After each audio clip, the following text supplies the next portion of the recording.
he will do feasts in his church and in his house, thanking Jesus that, oh, everybody died, only me remained. Oh, hey, he doesn't care. But let me tell you why the Europeans, why white people are different.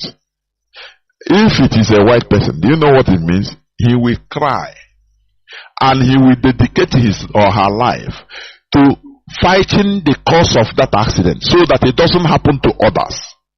You know, I'm pointing to you what is civilization. This is what is called the civilization. The highest point of human behavior. You understand? But the other person is a human being, but as it's only him that survived, he doesn't care about the others. As Pastor Suleiman did, they killed others. He said, oh, his God saved him, but he's bulletproof.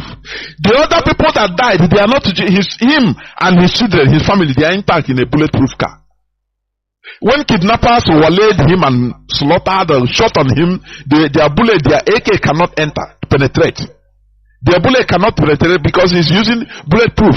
But he's a sheep, so that with the police escort that are using other cars, they massacred all of them, whether 12 or 18 of them.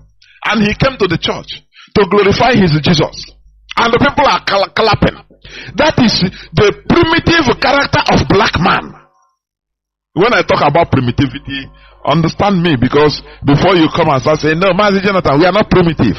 That is the primitivity. When you think, when you say, oh no, we wear nice clothes, we have good mansions, we have a private jet, it doesn't remove, it doesn't clear primitivity. It is the mentality that matters. Do you understand me? Suleiman carried on. He never cared. He glorified, he added to his, and his followers, his sheep, they clapped that, you know, oh, the man of God was saved, others were slaughtered. It doesn't matter. Their life doesn't matter. Their life don't matter at all. That is how Nigerians behave. And it's a very Neanderthalic character. Very primitive character. Continue listening. Nothing bothers you. Nothing. So why do I waste my time? Yes, that's original. So give it to me. You see it? So that you will say tomorrow he brought photocopies. But when we did that, is when we are talking about Buhari's government. So, there's nothing that our chairman said that is new. Absolutely not new. I've said it several times. I've taken so many risks. I've said too many things. The fight from Goodluck government to Buhari government, you all knew about it. My aircraft was seized. I was shot at. If I was killed, what would happen? He was fighting for people. He was shot at. He said, had it been he was killed, what would happen? Nothing. Everybody will go by about their business. Do you see the difference between IPOB? Oh, that's why if you are a hardcore IPOB, if you're a genuine IPOB, you know, shake yourself. Know that you are sent. Do you see the difference between we and them? We fight injustice anywhere we see it. Do you understand? Even if our enemies are suffering injustice, we fight for them. We fight injustice, you know, for them. But Nigerians don't do. They don't do it because they are primitive. That is that primitivity we want, primitive mentality that I want to see our people removing it, so that we stop seeing this state of a thing. Oh, it's Imo State. Oh, it's Anambra State. Before Imo and Anambra Enugu, what were we? What were we? Don't you see when is it a Boni State governor? He said, oh no, Obiano also said it. That no, when Mazi Nnamdi Kanu was on the ground, I think on 2017, that he should not visit Anambra, that he should continue in Abia State. And Mazi Nnamdi Kanu laughed and asked, before Imo and Anambra, what were we? Anything they classify, that is the character of a slave. Anything they classify, you take it.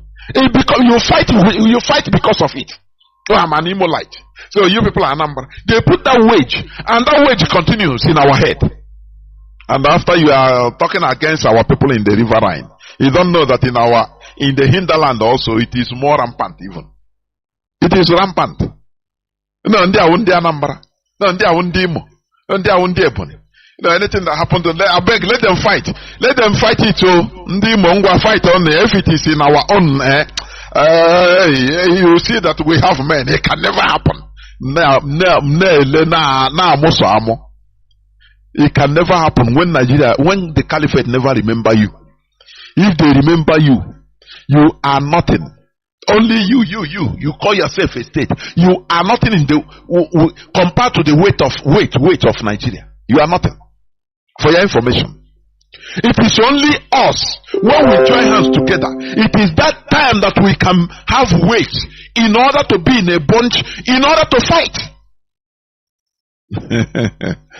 Let me continue, please. Let me continue. Nothing. So you die in useless life. So what did I choose? I chose to stay in my house quietly. Fortunately for me, I got admission to study in Nigerian law school. And rule number one is, like they told me back in here, you are our property. You have no right to go anywhere unless we permit you. That's the rule in the Nigerian law school. So anybody who says, why am I not seeing you? I'm a student of Nigerian law school. It's like I can't disobey them. So I chose not to speak again because there is nothing to say, and because Nigerians will do absolutely nothing. If you say a lie, 9 of 10 Nigerians will shoot them tomorrow and nothing will happen. If you say what I'm saying is a lie, line up 10 Nigerians tomorrow and shoot them. Nothing will happen. You know, this is they are telling it to you in the face. And people, Nigerians, I don't want us to continue having this mentality. You understand? I don't want us to continue having this mentality of not reacting to other people's plight because he never touched you. Because you feel that, oh, they are weak and you are strong. That is primitivity. And that is what is killing Nigeria. People will not react. You know, they don't respond to stimuli. You understand? And responding to stimulus or response to stimulus is one of the characteristics of a living organism. Do you know that? One of the characteristics of a living organism is responding to stimulus. But once you cannot respond, it shows you are dead. They pour you hot water. You don't shout. You don't make noise. You don't shake. You are dead. They pour you cold water. You are dead. You don't make noise. That's why I call Nigerians dead bodies. Do you think that we are just talking for talking sake? We are saying reality here. And this man is confirming it. He said there's nothing. You want him to go and start fighting for Nigerians so that they will kill him. And he said he will die a miserable death. For nothing. So he better keep quiet and be enjoying his life. Let Nigeria suffer for themselves. You see it? That's why everybody wants to go up. So that it will be only personal, private, selfish fight. You will have contact. Anything that happens, you can call a commander. A Nigerian general is your friend. One police inspector general is your friend. What of people that don't have these people as friends? Do you see civilized brain, how he thinks? Oh, okay. You have a friend, so everybody must have somebody on top in order to intervene. What of people that many more people that don't have contact of these people, then they are at whose mercy? Do you see it? But uncivilized primitive mentality don't think like this. What matters to them is, oh, nah, I have a contact, so nothing will happen to me. Nope, in Nigeria, nah, nothing. I have my friend is a general. He gave me a hotline. Anything, anywhere, any police to stop me. Oh yeah, we'll call this number. Call so that he will intervene. It's the way Nigeria is. Now, you ask, why don't you ask yourself, what of others that don't have this type of contact? So they don't live life. They are not supposed to live life. They are not supposed to live. Now, why not join together? Let's fight so that everybody will have equal protection without you having exceptional protection. That one is a privilege. Let us fight for, that is fighting for our rights. When you hear Bob Marley singing, fight for your right. It is this right because a right is universal. It is not a privilege. You having a contact of a Nigerian military officer, or is your brother, or is your sister brother, or is your friend, to help you. Oh, when you bring a container, now bring it through me so that because I have somebody, is a contact, is my friend. If you use your name, it will be seized. Now, why don't we fight for right, everybody's right, so that what A do, what Mr. X do, Mr. B will do it. What Dick will do, Mr. Harry will do it without fear. Do you see civilization mentality, civilized mentality thinking? Do you see the way they reason? Do you see the way we Ethiopians we reason? Not individualistic, making your proper contacts, your selfish contacts, so that it will serve you. You become a tree that cannot even form a forest. Only you, very primitive mindset. The failure of Imo State is a failure of all southeastern states. For your information, you should understand that when Mazi Nnamdi Kanu, he told us about how APC, the caliphate, was trying to, form a triangle in southeast. They got it in Ebony, Imo. It's remaining one. That is why we fought at all costs to make sure that they don't put it in Anambra. It was a collective fight. A very collective fight. IPOB leadership, do you understand? But when it comes to others, they say, no, leave, it is them, why are we selfish like this? Why? Let me continue playing this. If you say that, in fact, the worst thing about Nigerians is that even when you claim you're not committing any crime, and they pick you up, we say it is a thief, Nigerians will join. They will cross it, and you go to prison for nothing. The greatest fear I have is being found in prison for nothing. And you can be found in prison for doing. So, I don't want to repeat what I used to say before, but you hold it against me. Those who are close to me know. We repeated yesterday. I will just only use one word, I won't use the rest. I think it's a hopeless situation. Let me stop here on this clip. Let me stop. If you want to know it, I know many of you must have gotten it. You understand? Now, I want to read IPOB latest press release concerning this election. IPOB latest press release before I open the lines. IPOB press release of the 3rd of wait, just hold on. I want to read it. It's long, but it is worth it. Tomorrow also, I will go into more details with it, please. Tomorrow being Saturday. Because tomorrow, I will be on air. But we talk about Imo election. Imo governorship election. That is what we are going to do. We are going to continue on our religious discussions the upper Saturday after the election. Please. Now, let me read the press release. IPOB press release of the third day of 11th month being November 2023. IPOB named INEC officials drafted to Imo State and warned them not to rig the November 11 governorship election. What we are doing is not that we didn't know that it is not going to be rigged. Hope Uzodimma was not voted for, and he's there. There are people that they use in doing it, and there are people that they are going to use this time also in consolidating his power, his false power. These are the people that are going to bear the brunt. IPOB is saying it complete, direct, without mincing words, so that they understand. Because Hope Uzodimma is going to be giving you power, they will be pampering you, as usual. Now, you see, Once they vote, look at it doesn't matter the voting. Look at the script you are going to read. Read this script.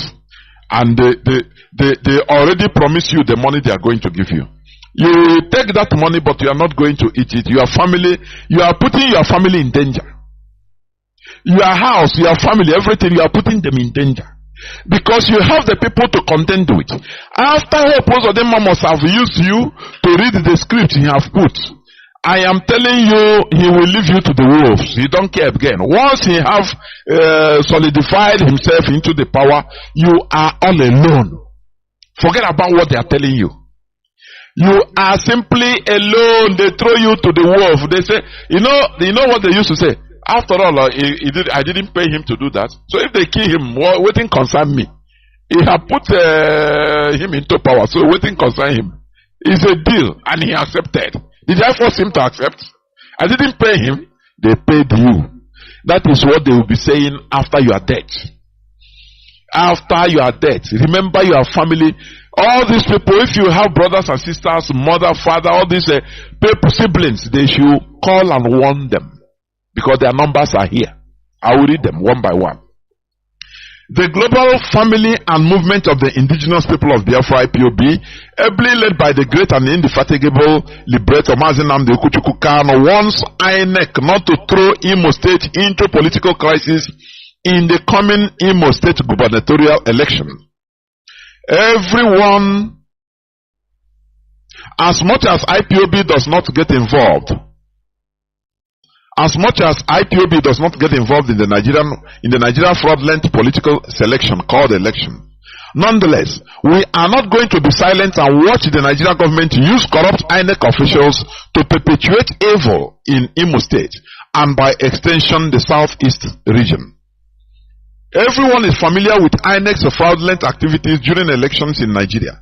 INEC is not independent, but fully dependent on the government in power or to any money bag politician who lines their pockets. However, in this coming election in Imo State, INEC officials must be very circumspect not to throw Imo State into crisis by becoming willing troops to renew another 4 years mandate of suffering, hunger and killings. You know what the worst part of hope was? If everybody have resigned to fate in our land, let them loot, but as long as they give us peace. But hope was not only looting, he is murdering our people.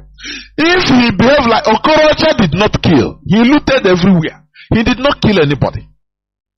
He did not.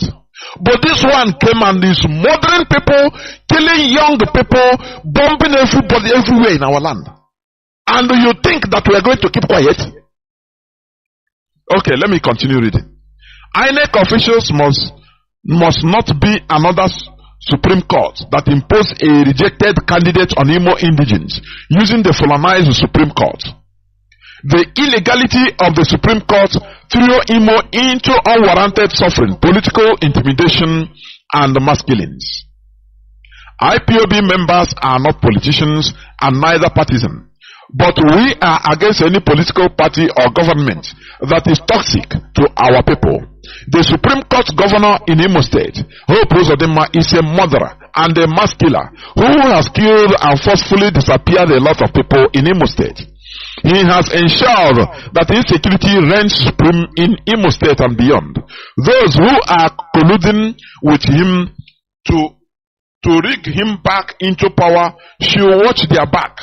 He who fetches an ant-infested firewood has indirectly invited lizards for a party. Therefore, INEC officials that Hope Uzodinma handpicked and drafted to rig the Imo State election should be very careful not to buy a market that comes with heavy prices. We want these drafted INEC officials to know that Imo State people are groaning in pains from a killer government, and it will be suicidal for them to subvert their wishes in this coming election because of money or threats. If you can't stand for threats and can't say no to bribes to subvert the will of Imo citizens, you have the time to back off. But should you subvert the will of the people, be ready for the consequences. Ndimo and IPOB intelligence in Imo State are watching. We are watching, we are watching. Okay, so long go man mini, amacha nguro, okocha nguro, ga kwa akocha okay o. The Supreme Court governor will use you and dump you. And when both in your life and in your house, you will not even see your to defend you. So for your information, the IPOB intelligence has uncovered some INEC officials that have been drafted to various Imo State local government areas to compromise election results in favor of Hope Uzodinma and APC. All these identified and named officials are from outside Imo State, except one official. We advise every one of them to be professional or back off if they can't be neutral and do their job honestly. If they insist on doing the dirty job, then they should get ready for the consequences. These people are: 1. Abombise Nnewedim Ijeoma Osla from Abia State. The phone number is 080-389-74747. That is the phone number of the Abombise chapter of INEC official. From the woman is from Abia State. Her phone number, I repeat, is 080-389-74747. Number 2, Aya Zombise. The INEC official is Chukwuemeka Blessing Ugo from Abia State. His phone number is 080-373-8664. I repeat, Chukwuemeka Blessing Ugo from Abia State. 080-373-78664. Why we are saying this? So that their parents, anywhere they are, their siblings will call them and say, hey, you people, please, one name work, one name why, please run away, don't resign, so that you have your life intact. That is why we are doing, because I am Ajubu. That is how we are. That is IPOB. We cannot continue allowing our people in Imo State to be destroyed and we do nothing. No. The time has come. And you people that are the people, INEC officials being drafted in Imo State, in order to do the dirty job for Hope Uzodinma, remember, Hope can run away. It will litter you to the wolves and you'll be consumed. Anywhere you are in Nigeria, you'll be consumed. Number 3, Ogbuehi Gloria Chinasa from Abia State. His number is 070-688-81062. I repeat, Ogbuehi Gloria Chinasa from Abia State. 080-688-81062. Number 4, Ezinihite Wosuchibu from Anambra State. His number is 080-399-93935. I repeat, Wosuchibu from Anambra State. 080-399-93935. Number 5, Idato North Owaswanya Anthony Ndoka from Anambra State. The number is 080-33-802-213. I repeat, Anthony Ndoka from Anambra State. 080-33-802-213. People can call them and warn them all. That's why we are releasing their numbers. Number 6, Idato South. Ahumi Bepreye Ihubam from Bayelsa State. His number is 080-354-35712. I repeat, Ahumigbe Preye Ihubam from Bayelsa State. 080 354 357 12. Number 7. Ihito Boma. Eze Abasili Keme Felix from Anambra. His number is 00 333 25855. I repeat. Eze Abasili Keme Felix from Anambra State. 00 333 25855. Number 8. Ikedru Omeje Ikemechukwu Peter from Enugu State. The numbers are, you have two, now this one has two numbers. 080 330 2490. I repeat, 080 330 24090. The second number is 080 330 24090. I think it's the same number. Number 9. Isi Alambano. Where is Elizabeth from Ebonyi State? The number is, these are their private numbers. 080 305 23663. I repeat, where is Elizabeth from Ebonyi State? 080 305 23663. Number 10. From Isu Asagwara Ikechukwu from Abia State. Number is 080 377 83141. I repeat, Asagwara Ikechukwu from Abia State. 080 377 83141.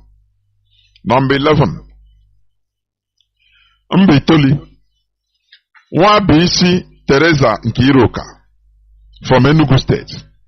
Her number is 080 371 24769. I repeat, Nwabisi Teresa Nkiruka from Enugu State. The number 080 371 24769. Number 12. Ngokpala Ubuishi Richardson Ikechukwu from Enugu State. The number is 080 363 69580. I repeat, 080 363 69580. Number 13. Njaba Nwankwo Nkemakolam from Abia State. The number is 080 358 77989. I repeat, Nwankwo Nkemakolam from Abia State. 080 358 77989. Number 14. Nkwere Okpara Elom Ifeoma Antonia, Enugu State. The number is 080 309 65095. I repeat, Okpara Elom Ifeoma Antonia from Enugu State. Her number is 080 309 65095. Number 15. Wangele Obete Chinyere Vivian, Enugu State, from Enugu State. 070 654 08830. I repeat, 070 654 08830. Number 16. Obo Nnonyelum Benjamin from Enugu State. The number is 080 359 25625. I repeat, Nnonyelum Benjamin from Enugu State. His number is 080 359 256 25. Number 17. Uguta. Obi Echiche Ozioma from Abia State. The number is, he has two numbers, 070 347 40374. I repeat, 070 347 40374. The second number is 070 115 76162. I repeat, 070 115 76162. Ohajebema Wosu Noel Ikenna from Abia State. The number is 080 359 88355. I repeat, Wosu Noel Ikenna from Abia State. 080 359 88355. 19. Okigwe Ozo Chinedu Victor from Abia State. The number is 080 372 25018. I repeat, Ozo Chinedu Victor from Abia State. 080 372 25018. 20. Onuimo Onuimo. Now the name is Ohabuiro Henry from Abia State. The number is 080 330 803 402 8216. Whether this one is okay because the number is too much. 080 330 803 402 8216. Number 21. Olo Okocha Godfrey Ogonda from River State. 080 331 02484. I repeat, Okocha Godfrey Ogonda from River State. 080 331 02484. Number 22. Also Oranebo Etelbet Ikenna from Anambra State. The numbers are, he has two numbers. 080 339 34168. I repeat, Oranebo Etelbet Ikenna from Anambra State. 080 339 34168. The second number is 080 787 14117. 080 787 14117. 23. Uru East. Okoli Abadnego. 80 345 10714.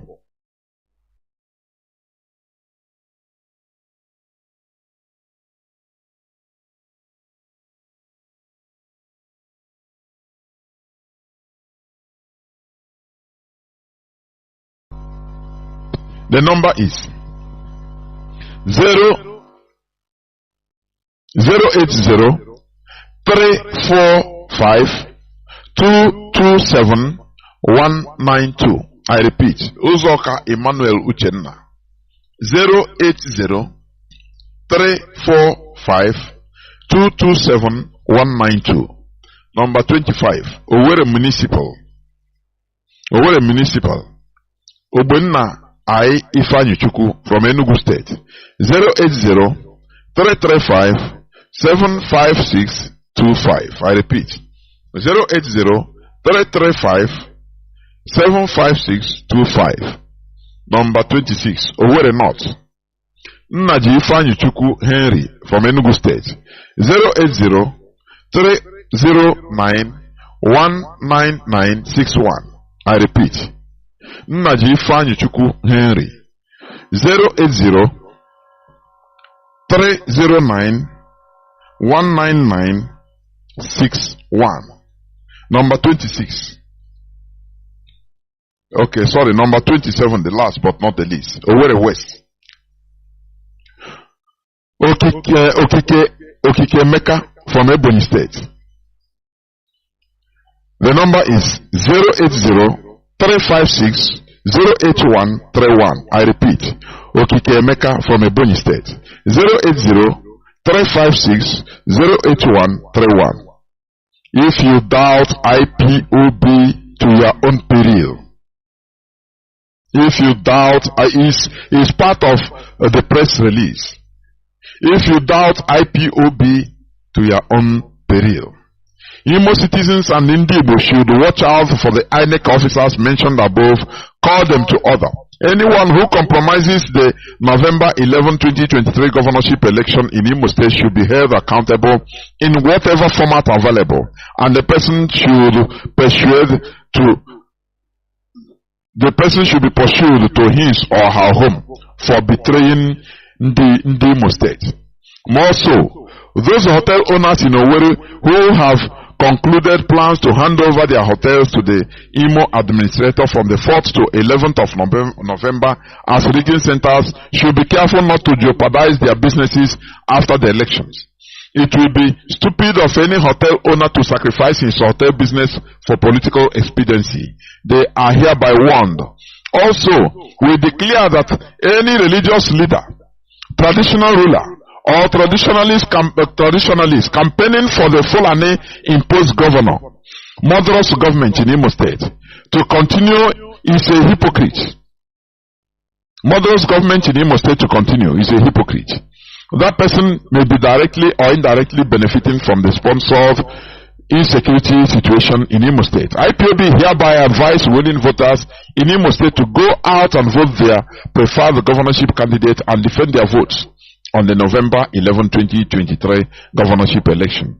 Comrade Imam Powerful, Media and Publicity Secretary for IPOB. Any person that is telling you that no election in Biafra land or no election in Imo State, that person is not ready for plebiscite. Because also referendum is also election. That is it. That is the logic. You understand? So, we know that they have written, it is not your vote that counts. We know that. Absolutely. We are sure. We know that they have written all the people. But that is why we call all these INEC officials that are going to be handed over the results, with their own results written, for them to read it. Things will not be business as usual. That is the reality. This is where I'm going to stop and go into few minutes break, so that when I come back, I will open the lines so that people will start calling in. We know that this one they call Ebuka. Is it Pastor Ebuka or Reverend Ebuka have started campaigning for Hope Uzodimma? But he should be warned. I am telling you, it doesn't matter your religious sentiment. We are no more. That sentiment have died in us. We don't have all those things again. These people are leeches, vampire. They are benefiting. If you are benefiting from blood money, you are also sucking blood. That's why we will never tolerate them, because they are criminal leeches, vampires, all of them. I will go into a few minutes break, so that when I come back, I will open the lines so that people will start calling. Please do not go away. I'll be right back. The beginning is to say to you that if some Nigerians are telling you that you shouldn't have given you opportunity to speak, tell them that so many television houses and individuals that approached me to speak on different issues since I left office, and I declined. 2 reasons why did I decline? 2 reasons. My publicist said don't speak, and I chose to be my publicist, and he's very angry that I'm speaking today. He knows. Second reason, what is new to say? Nigerians don't react to anything. Has any politician told you that he's not a thief? Tell me one politician that told you that he's not a thief. Tell me one. I don't know why your guys reporting, no forgery. What politician told you that he's not? Which politician told you he went to university? Which politician told you he served in NYSC? Which politician told you he had a certificate? Nigerians know and still vote for them. So what's your problem? No, then what's the problem? So I said, why should I speak when already there's nothing new? Okay, you observe Buhari's period. I will leave Port Harcourt 1 a.m. I arrive at Abuja, I leave Abuja 3 a.m. Somebody said they made Buhari. Did I say anything? I didn't say anything. It's not important. Nigerians choose who to believe and who not to believe. Nigerians choose who to vote and who not to vote. Even if you come to like a Nigerian man's house and kill the mother, the father will continue his life. Nothing bothers you. Nothing. So why do I waste my time? Yes, that's the reason. So give it to me. You see it? So that you will say tomorrow he brought photocopies. But when we think that is when we are talking about Buhari's government. So there's nothing that our chairman said that is new. Absolutely not new. I've said it several times. I've taken so many risks. I've said too many things. The fight from Goodluck government to Buhari's government, you all knew about it. My aircraft was seized. I was shot at. If I was killed, what would happen? Nothing. So you would die a useless life. So what did I choose? I chose to stay in my house quietly. Fortunately for me, I got admission to study in Nigerian law school. And rule number 1 is, like they told me if I came here, you are our property. You have no right to go anywhere unless we permit you. That's the rule in the Nigerian law school. So anybody who says, why have I not seen you? I'm a student of Nigerian law school. I was like, I can't disobey them. So I chose not to speak again because there is nothing to say and because Nigerians will do absolutely nothing. If you say a lie, 9 of 10 Nigerians will shoot them tomorrow and nothing will happen.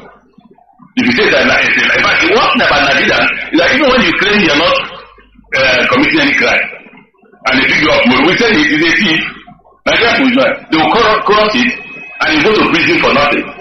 The greatest fear I have is being found in prison for nothing. And you can be found in prison for doing. So, I don't want to repeat what I used to say before, but you hold it against me. Those who are close to me know, we repeated yesterday. I will just only use one word, I won't use the rest. I think it's a hopeless situation. Did they lie? So let's go a bit further. Let's go a bit further. You will be shocked that I won't talk about Buhari's government for 2 reasons. And I won't talk about President Chinedu's government. One reason why I won't talk about Buhari's government is I'm a participant. But they asked me that question yesterday. What moral reason do you have to criticize Buhari's government having been part of it? That was the argument. I do, if I want to argue it. But again, that was a huge debate amongst us, and we are all agreed I should say nothing about the government.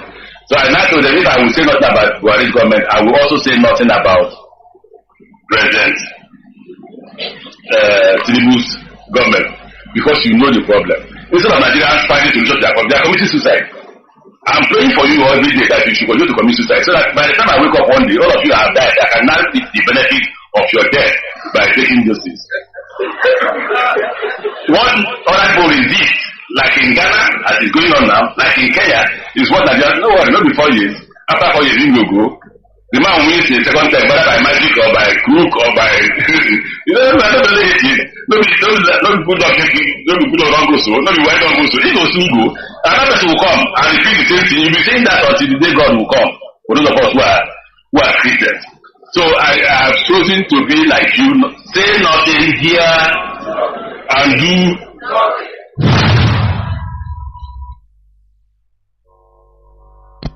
Welcome back. This is Radio Biafra HAUSA-SERVICE coming to you through Radio Biafra London. My name remains Mazi, Chinedu from our province of Biafra land. And we are here live and direct. Today is the 3rd day of November 2023. Tata Bro Oboche Nkwo. We are live and direct. Our lines are now open. Our direct line is +1 213 328 6224. I repeat, +1 213 328 6224. Our WhatsApp and Signal line is +61 405 142 547. I repeat, +61 405 142 547. We are talking about the issue at hand, and the Imo State election is there. We will never stop talking about what directly concerns us, concerns our people. Because we need to be alive in order to restore Biafra. We cannot and we should not allow a killer, a vampire, bloodsucker, in order to continue in what he's doing, the rampage, unstopped. No. That's why we are warning people. We are warning people that are going to be used, the INEC officials. And you people, hope Uzodema will leave you people to the wolves to contend with the people. Therefore, I have callers already lining up. Caller on direct line, welcome to the program. Can you hear me? You are the first caller. Yes, Mazi. Yes, Mazi. Good evening, sir. Just a very quick one. My name is Asura, calling you from Atlanta, Georgia. So, thank you very much for reading out the names of those IMF people that are going to officiate that election. These people should understand one thing, that everybody is angry. Everybody is angry based on what just happened on the February the 23rd about the Nigerian election that was rigged, that DC job took over. So now this election is very, very critical for us here in a way. So I think what we have to do, for me and myself, no one they know the car coming from maybe Monday or whatever. Only one harassing phone call. You know, as many people as I can call and harass on the phone. You shouldn't come to give them, you better do the right thing, because it's not all your information. We have it on Facebook. Harassing phone call out on Facebook, I'm being honest. I'm going to call them myself. Because these people are playing. They think we are really playing. After this murder has murdered a whole lot of people. Yeah, they want to come in and read as they always read. If you don't do this thing this way, this murder I'm not to you, honestly, I will on my own self. Whoever wants to do will do, but I'll do it my own self.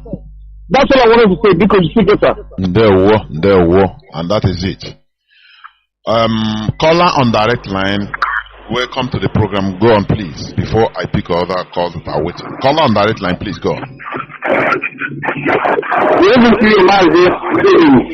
Mazi. Thank you so much. Yes, my name is Hugo. I'm calling from the blessed land of Biafra. Mazi, these people you mentioned, it is clear that they are the agents of the evil killer in Imo State. Maybe many of them may be thinking that that man is a good man before supporting him. They are the ones that participated when they say the contest and became the last person. But somebody that has a conscience, if you are working with that evil man and you will see him, watching him this time around, doing all the evil activities, killing of innocent citizens, and you still want to support it, simply means that you don't have a good heart. You are a very wicked person. The warning from this platform is coming to all of you, because our people are getting this permission. They are spreading it for it to tell over your sister, over your brother. Among people that they mentioned their number, call him or her to warn him to run away from this evil, because it's going to consume any of them that continue to condone evil and participating, promoting the useless satanic agent of darkness, who is the Supreme Court window governor. We don't want him. We never wanted him before. That is the reason why this time around we can never welcome him. So you better do that. I want to continue to say this, Mazi. Our people, long truth is killing our people. It is time for you to, when you see that food that after eating it you will die, why can't you run from that food? Thank you so much, Mazi. There, Mazi. Thank you very much. Caller on WhatsApp, welcome to the program. Can you hear me? Caller on WhatsApp.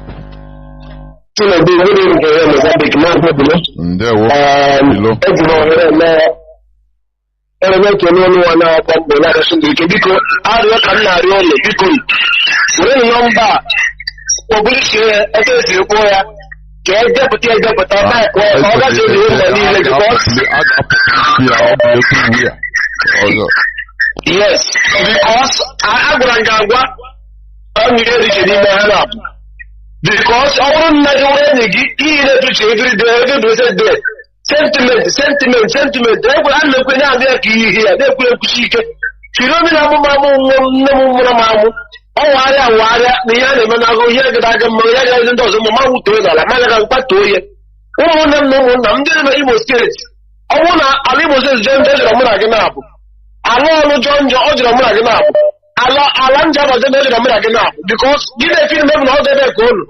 Magi support under the line couple.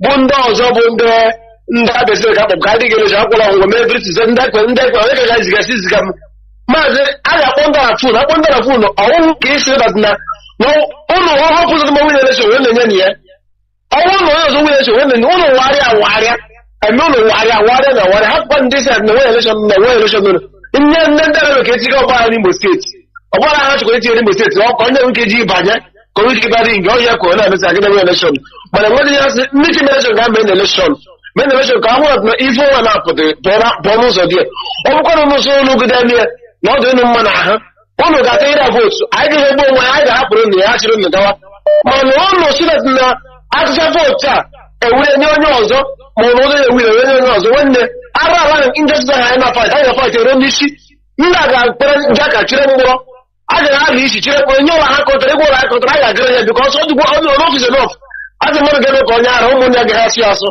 ndị akpọchi iteki jejọs wee nga ha chi aja chọrọ ụmụ nwa na abịa onye mee ka ọjọọ gị sọ mere ka onye mee ka gị mere mere ka ọma biko ụmụ chineke biko kpọọnụ kọọla ọlọfọs ndị kpọọnụ kọọla kpọọnụ ha gwara ha ọha hụrụ ọnwụ na ndụ ihe nwanwụ ihe nwụ nke ụlọ ha dị m ha mata ka ọma ha mata ka ọjọọ ha were ihe were adịghị kwụtagbo ya ọcha ọ gara mmiri from near Mozambique afọ njaba onye ọra sị na ọnwụ ga-atụ vootu ahụ ya tụọ onye Chinedu na ọnwụ na ogbunwa na obi ya mma na ahụ ya ka ịgara vootu bikọta ụmụ nwanne gị ọ na-egbu nwanne gị ị gaghị agị tụra vootu ọ na-arụ ego ụzọ ọ na-emere gị ike ogbu nwanne gị ị ga-asị ịrụ mna gị ụzọ abụghị nwanne gị na-ajọ nwanne gị debe ụzọ ele ị ga-asị ịrọ ọnwụ ụzọ gị ala ị ga-enwere ụzọ ka ị ga-enwere nwanne gị ọ gaghị ihe kwesị ọgọ nwoke ọ nwanne gị ọ nwanne nna gị ọnwụ ntị nne gị mma gị ka edeme ihe n'ụzọ na deme ya riwe ụzọ a ga-arụ gị dee mmadụ ka a ga-egbu gị were nwaanyị nwanne ịma na ị ga-ewere mmadụ ịgide were ụzọ for that ndị adịkwagharị ahụ ụzọ nwanne m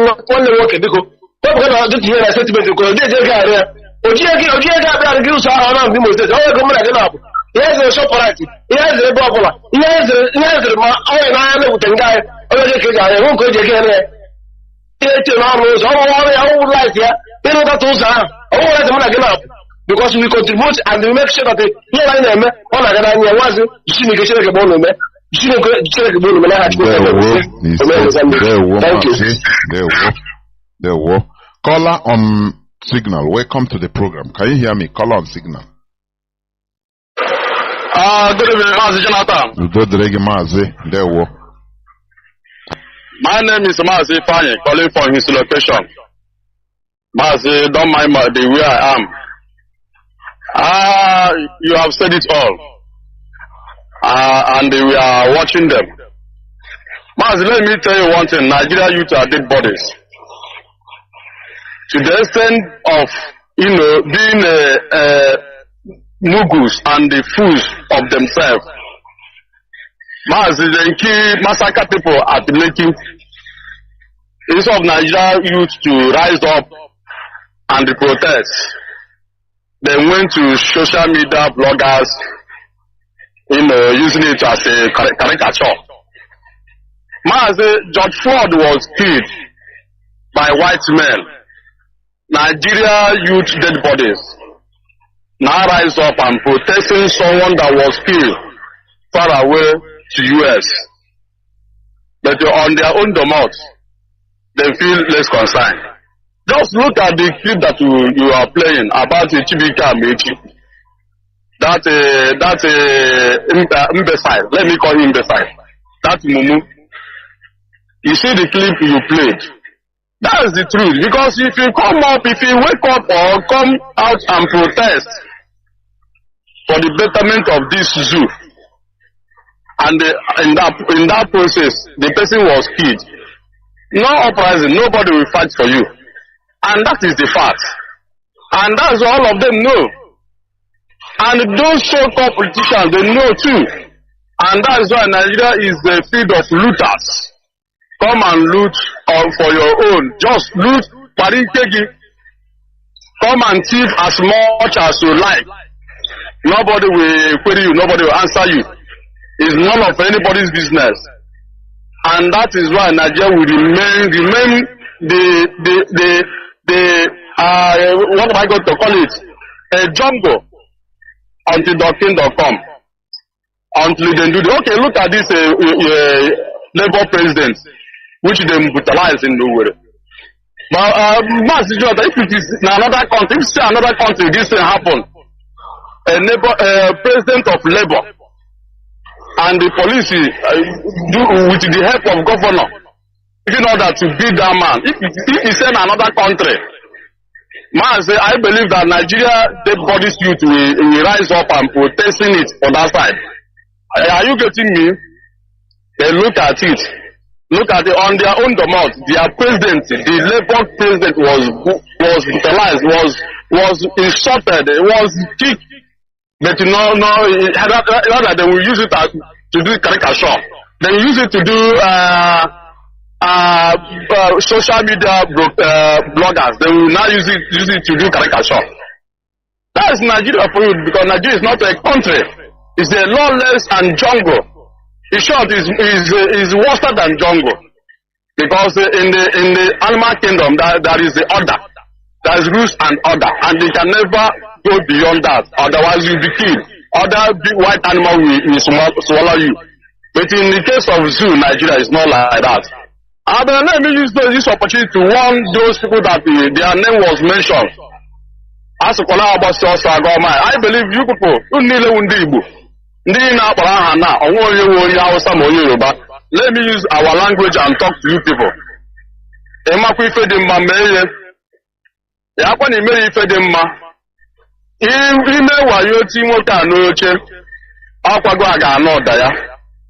Because that's now and also I'm warning them seriously. And also I'm warning their village. If you know them, village. As you are hearing my voice, even if Niwe is the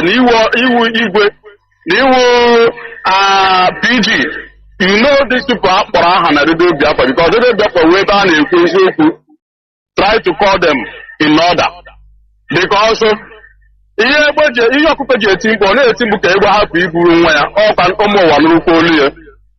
and also let them be one and their families, because I have one relation in Imo State.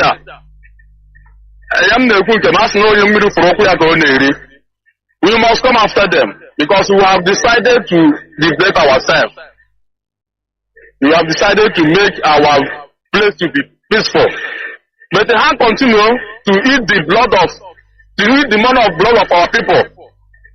We are the whole person that is killing our people in Imo State, and then decide to take the same money of blood to eat, to finance their family. I promise them, even that their family that is going to benefit that money can never live to eat that money. That's the promise, not a threat. Mazi, may God bless you. We are watching them. May God bless our leadership. Do not from here, Mazi.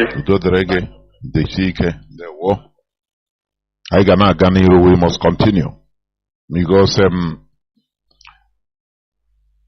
we must take what belongs to us. Let me caller on WhatsApp. Hold on. Let me pick this call on direct line. Call on direct line, Mazi. Can you hear me? Welcome to the program. Yes, Uncle Willie. Good evening, sir. There we go. Good reggae. Yes. Good evening, man. We love you so much. It's clearly excited that have been elected from the Biafra are not being one by one, defeated. So they are market and they are 7 steps ahead of Biafra today. Thank you for that. I am looking into a few ways. I think from what you said tonight, the only question that becomes all you said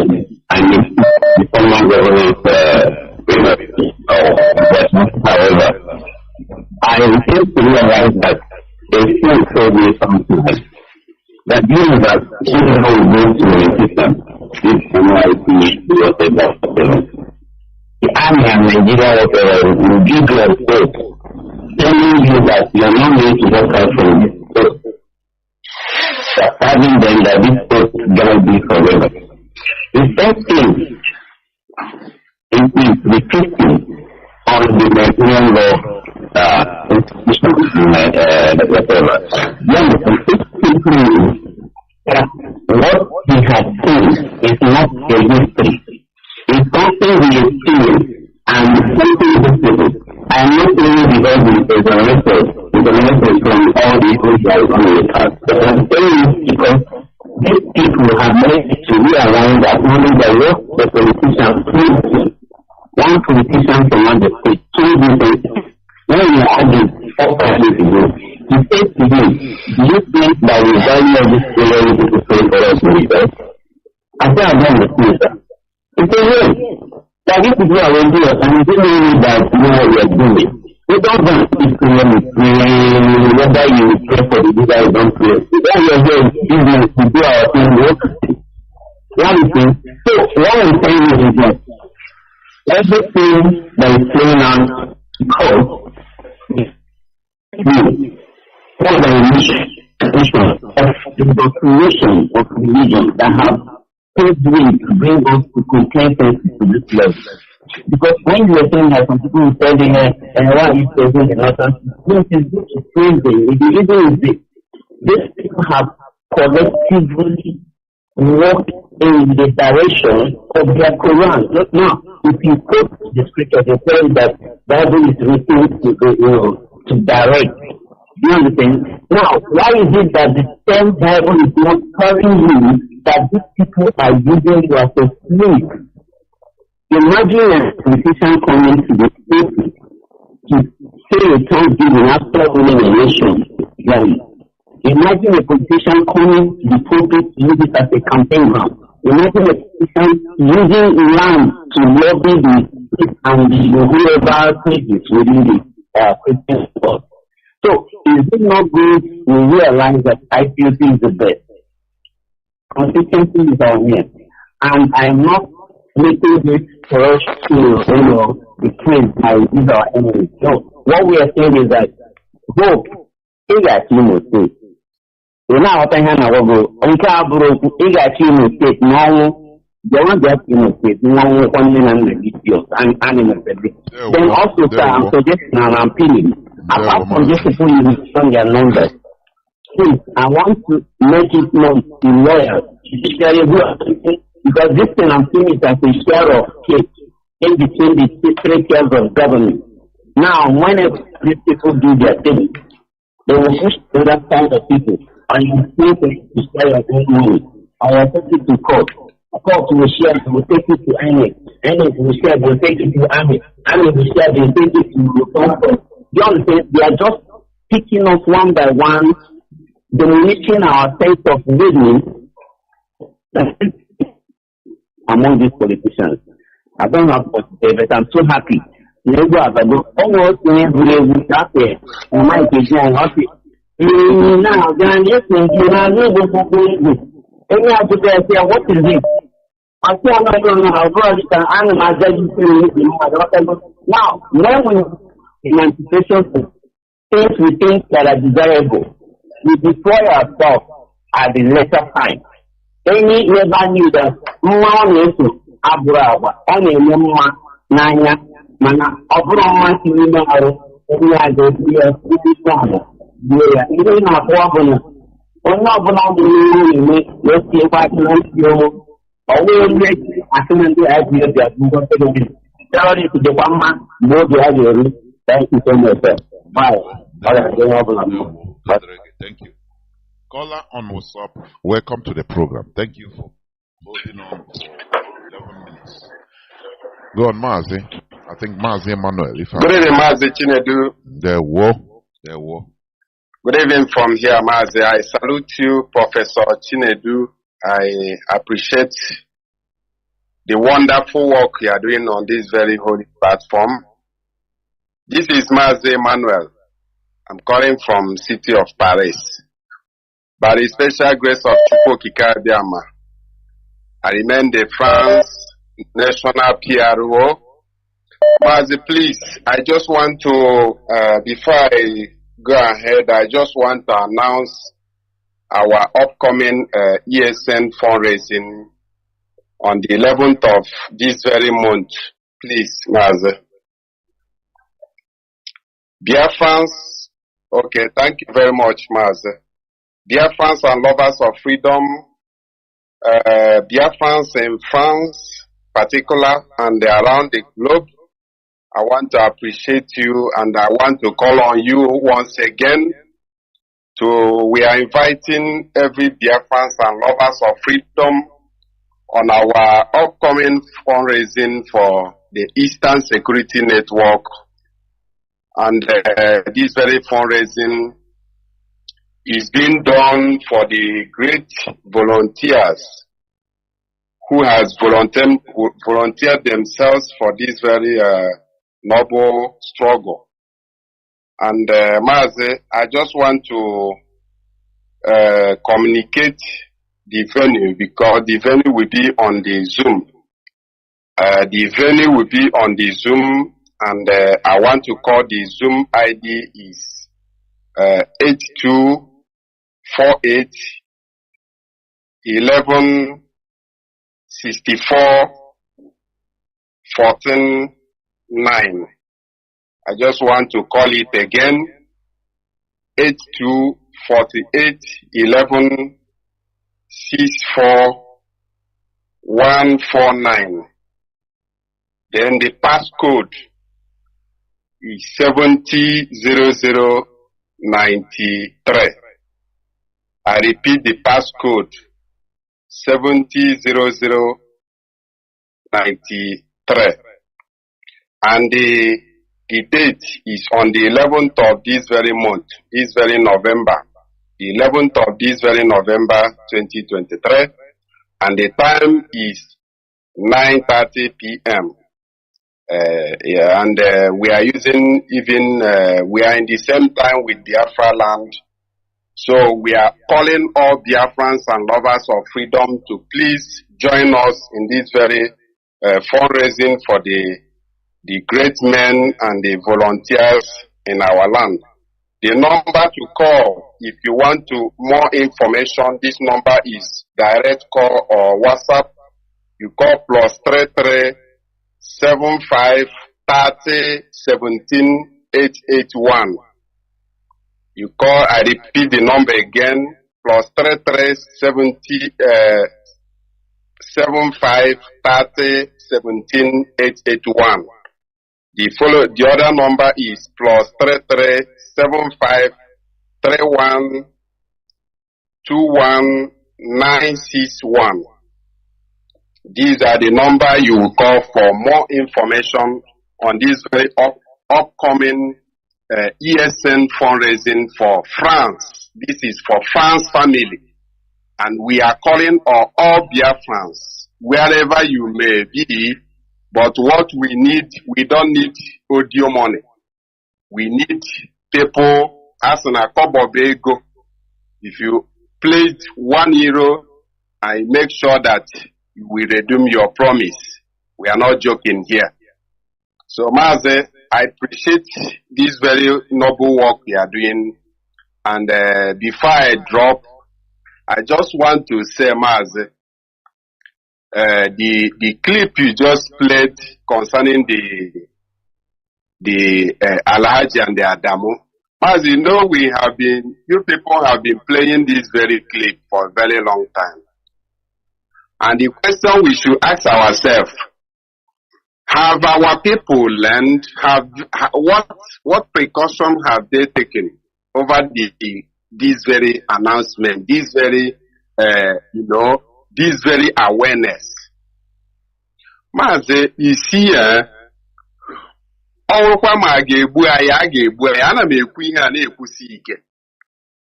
Ọwụrụkwa ma a ga-egbu because a sị na ụkpana oko gburu ntị chiri ya. Mazi, this vulture, they call Hope Uzodinma. I am from Arondizog, from Imo State. I know that this man have turned our land into a different thing. He has turned a peaceful place. Mazi, you see, what baffles me is that you will hear as is happening in Imo State, just like you said. The people in Anambra will be, regarding us as see all those Imo State, they are all cowards there. The people in Abia, the same thing. The others in rivers, they will be joking. The others in cross river, they don't care. But when it happens to them, you will see also people in our side will not do anything. So you see that these people have, it's like we, the people, the problem comes from us. We have been blaming the foreigners, blaming they are using Fulani impose the governor, Fulani impose this, Fulani. Are we, what of us? Can't we impose to others? Can't we impose to others too? Is it only us? We don't have the discipline, the capability, Man, is it only to do the so. creation of Nigeria? We have been lamenting. Lamenting. They impose this person, Okay, what of you people, Igbo people, Biafrans? What of you people? What are you? Do you people, are you in this world just to collect useless naira or collect bribe alone? After selling your land, where are you going to live? After selling off your land, are you going to stay in Lagos? Are you going to stay in Europe? Are you going to stay in America? So when you sell off your land, then you run and go to another person's land. When those people started maltreating you, you will start crying. You will start saying they are racist. They hate Igbo people. They hate Biafrans. But your own land, you are selling it away to others. Mazi, is it no juju? No be juju be this. No be mumu. Mazi, continue your good work. But here we are going nowhere. Thank you very much, Mazi. I don't want to hold much of your time. Thank you. Just before call on signal, hold on. Just like what Mazi said, or is it only lamenting? The character we are displaying also. Being accomplice in undoing ourselves. Look at the testimony of the kidnapped prelates. The Church of England, the prelate, Anglican prelate, that paid 100 million naira within 24 hours. He testified that they carry him across the road in Lok Bantadia. They carried him across the road, and people are not far. He said with cows that there are people that are coming. You mean local people? If they are passing, they don't have any problem with them because they used to signal with a light to show that they are local people, which means they are compromised. In order to kidnap and kill their own brothers. Do you see how bad it is?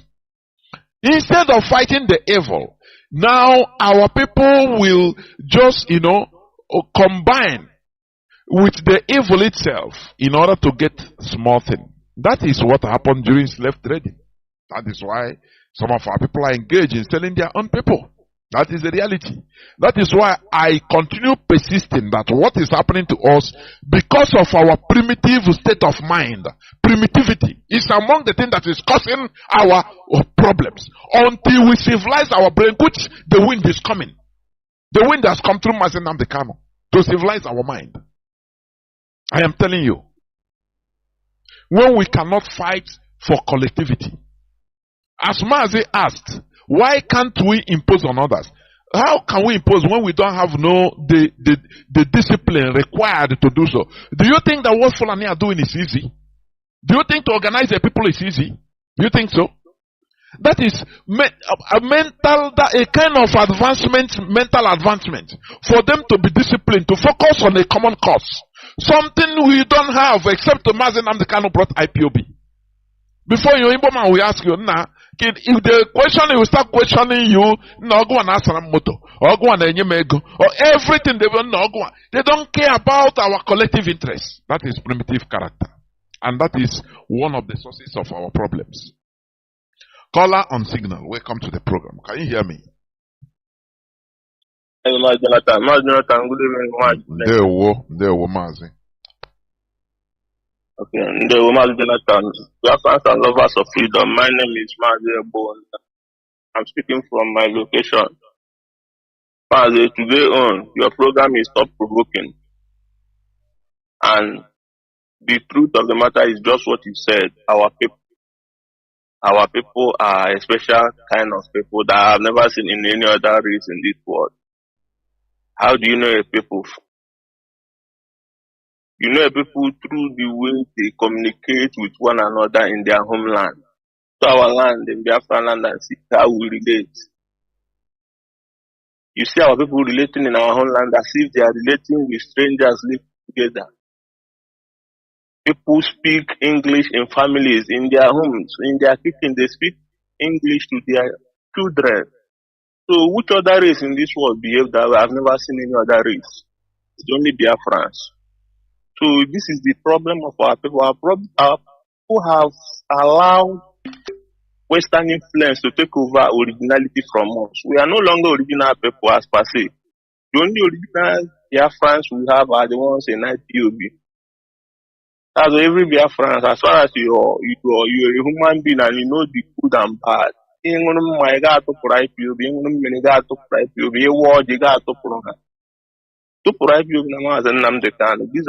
who have come to save you.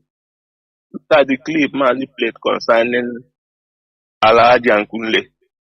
You know that today is I come down to listen to the thing that came out from that Tajin Shetima. And he's the vice president today. And what has he said there that they have not implemented and are still doing? But our people are not just thinking. Look at the religious angle. Whatever that is being brought to us, they would always use to divide us instead of to unite us.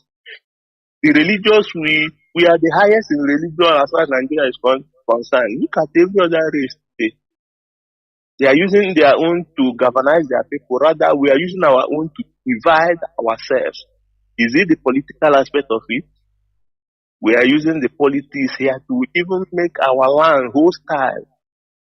All Jews are boasted and freely gave law Banta, a land of the Abians, the law Banta, the people of that vicinity, he gave their land by force and gave to strangers free of charge. Establish a cattle colony for them. Thereby, they use that as a subterfuge to come and to kill and massacre. Look at the report coming out from Abia State. Over 70 dead bodies discovered in a pit. And this same prelate that you just narrated now gave that revelation, and nobody took it seriously. Look at the one that what is it called?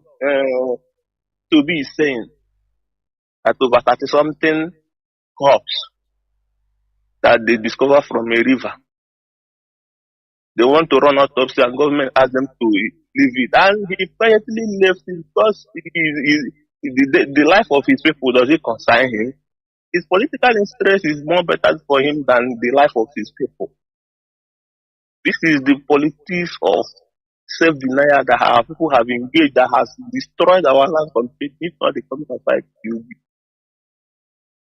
And I will dive into the Imo State politics. Let it be on record that Imo people, the Biafrans, the Imo lights never voted for Opus or the man. He never had the mandate of the people in the first place. This is a man who didn't even contest for election. But they even gave him fourth position on that very election.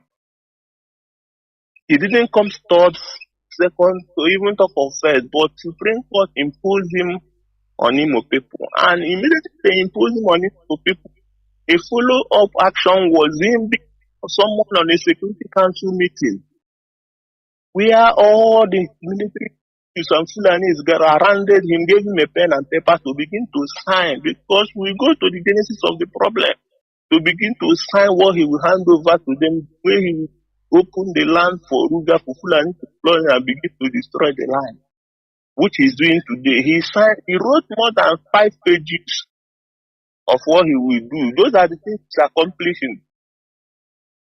Those are the things the Imolites today are suffering, that nobody, not the only, because if you go once in Biafra land, there is no tourist center. It's only Imo State that is coming up as a tourist ground where people fly from different parts of the country to come and enjoy their relax on weekend after they are hustling for the week.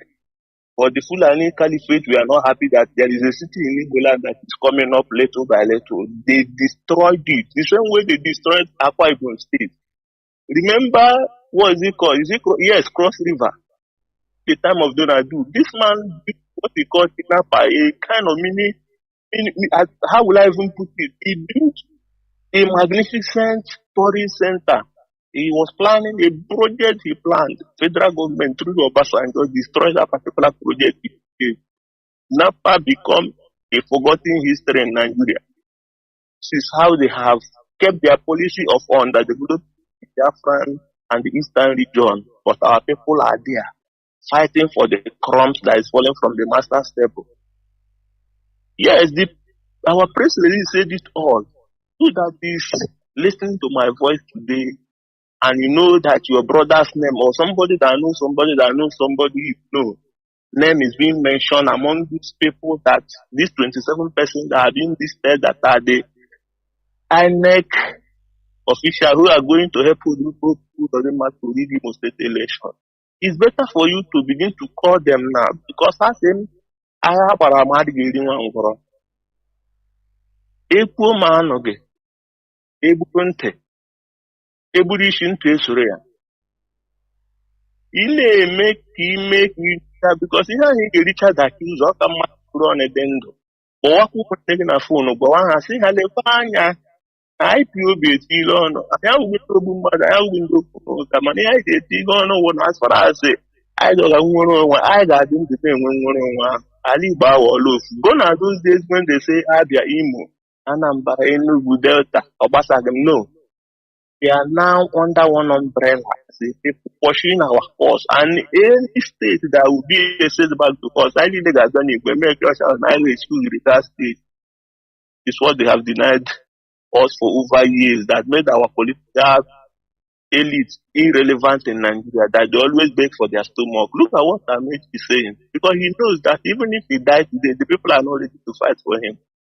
But we, the IPOB and Biafrans, Nnamdi Kanu has come to protect what is rightly ours. Imo is the heartland of Biafra. So anything that affects Imo affects entire Biafra land. And nobody should say it's only Imo. It's not for my people. Go one division mentality in our land again. They and now is the time of awakening. It's the time of reuniting. If you listen to Mazi program, you see the Riverine brothers are here blasting, telling you how it's supposed to be. So we are moving in one force, one direction. Every Imo indigene, this must go to our Imo brothers, the youth especially. Who possess support in Ojo, those of some of you in Biafra land in Imo State, we must tell ourselves the truth. The way we support some of these politicians because of we going forward or the job, we can be architects for our own downfall. It's not done. The day where the chief priest the other day was moving around campaigning for hope for everybody have to keep the other campaigning for this place with other man. The lane just because of what? Political relevancy or in all the replace. Please and please, from 11th of November, please let us say no to anything that will set us back to place. Mazi, I will leave it here. Continue your good work, Martin. There, Mazi. Thank you very much. Caller on WhatsApp, welcome to the program as we are slowly winding down towards the end of the program. Caller on WhatsApp, can you hear me? Yeah, I can. Hey, Mazi, good evening, sir. Yeah, Mazi, welcome to the program.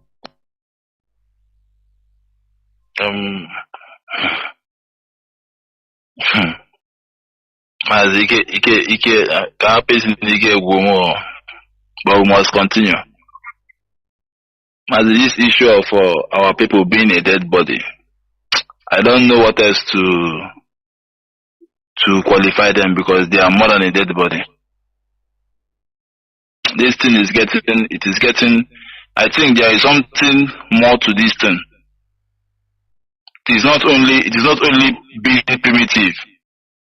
It is not only being backward, but there is something more to this our behavior. Me included. If not for our leader, may his days be long. Mazi Nnamdi. If not for him, sometimes I will stay on my own and I will be imagining Ndi Igbo how far. I will be imagining where that and the worst part of everything, people will not even know what is happening to them. They will see it as nothing. Do you know what it means for an ex-governor? Do you know Ibrahim Traore of Burkina Faso said, a slave that cannot vote does not deserve mercy. You know that word, people just look at that word as a common English. Any slave that, yeah, you are my slave now and I'm beating you and you cannot say it's painful. It means that you need to be beaten to death. It is very, very painful to the extent that this dead body we are talking about. Okay, now, do you know what it takes for a governor to go to that lamp panther and expose what is there? And nobody is picking it up. Nobody is saying anything about it. Even these protests should by now have reached all over the whole world. As in Igbo. When I say Igbo, I mean Biafra all over the whole world. Because that particular place now is almost in the middle that is affecting everywhere.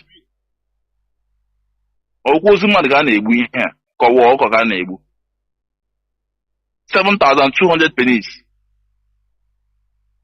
You know that 7,200 pennies? I was listening to the news, but where I confirmed it was when I heard the senator reading that news in the House of Assembly. Reading it inside the house, inside government house. He was reading it as a news in the house. And that up till now, it has not been brought up the second time. Now,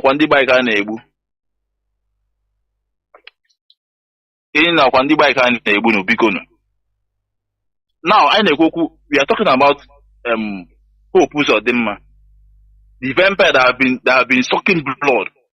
He said it in the national TV. He said, no, because he said it pump and pray that it is not the people that voted him there.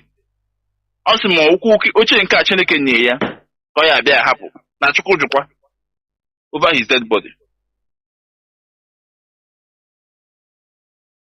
It is now our own people from different states that is now going to put that man there.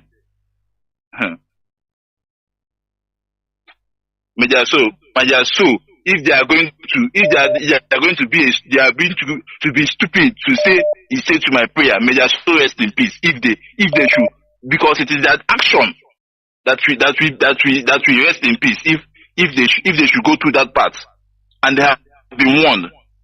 And another suggestion I want to give, please, if any of our broadcasters or anybody can pick it up, because if it's something I can do, if I have the gadget, I will do it. To be like Mazi I. Peters, his voice, despite his age, is very, very fluent in reading our press release. If he can just read it and that tape, if he just do it as an assignment, or I don't know how to put it, because I know all of us should be partakers of these freedom fighters, of which I'm my own side, I'm trying my best the way I can. That's just cut only this press release. Every time watching it, he used to put he have a WhatsApp group that he used to put most of your program and many other programs. You just be putting only the press release, because we need to be taking this press release seriously. Nnamdi, our leader, said that if you want to hide something from a black man, write it inside a book.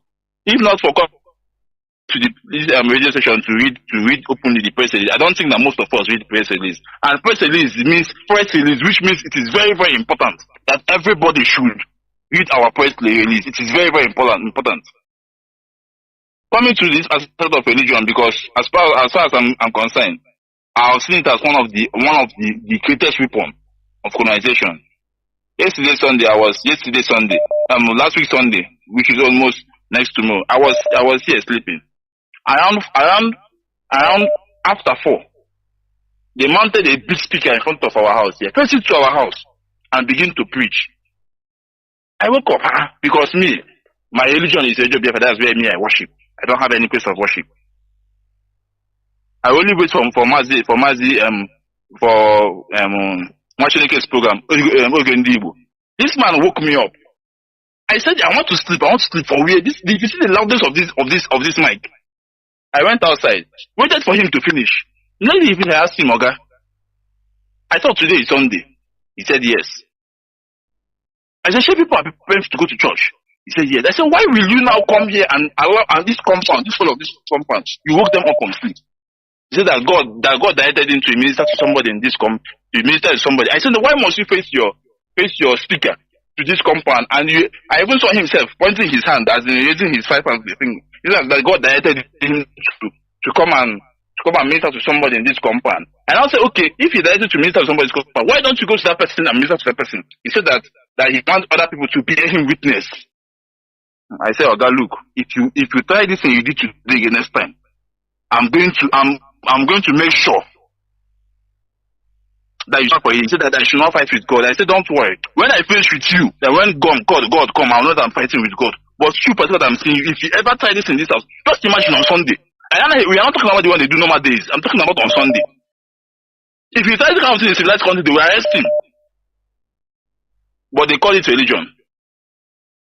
Mazi, let me stop here. I have another suggestion to give, but I wanted to put it into the when they open the line during our Mazi Chinedu program, but it is unfortunately because I've never tried that line and get it even for one. Even this one, I'm even surprised I called you in the middle of the line and you entered. But I don't think it is a public something. Maybe I'll write you after the program. I'll message you after the program. Okay. We must continue. This is what we are suffering.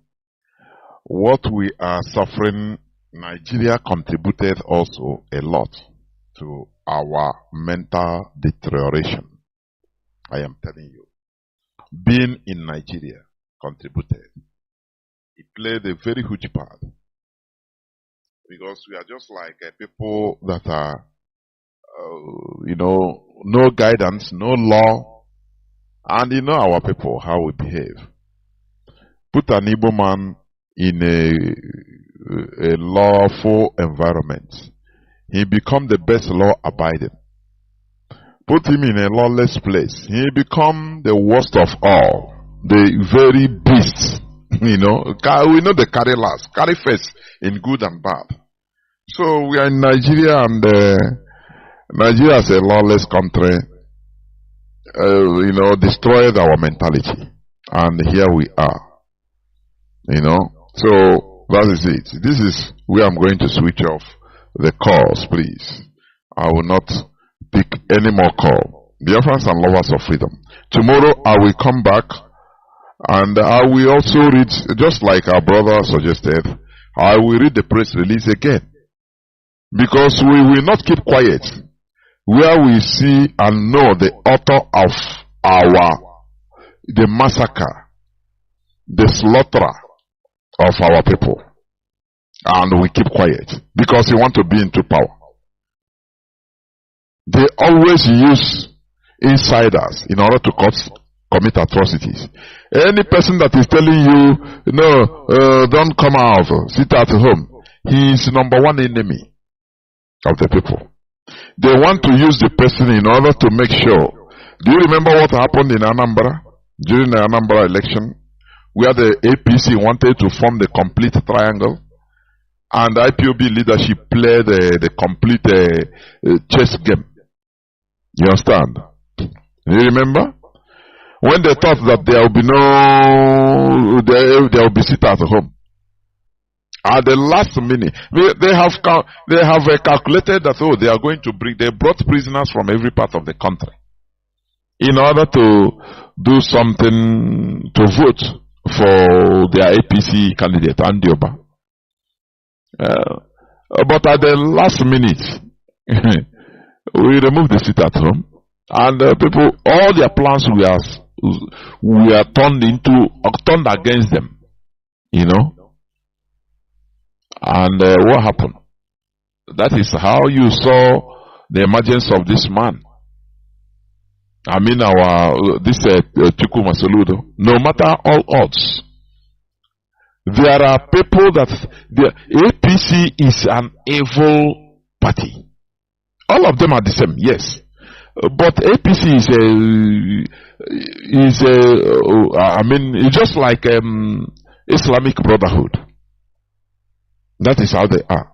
They will use the sentiment of democracy, electioneering to enter power, and after that is how they behave. Everywhere. They did it in Tunisia, they did it in Egypt, they did it in different places. Even Egypt, Muslim majority country, have to reject Islamic party, Islamic Brotherhood. They put Mohammed Musa, what is the name? The dead one, in prison. He died in prison because of sentiment. They used the sentiment to campaign after the removal of the Egyptian president through their revolution. And what happened? They appealed to them through democracy, and they say, okay, they voted for Islamic Brotherhood. And every time bomb exploded. He went and brought terrorists everywhere. Coaching.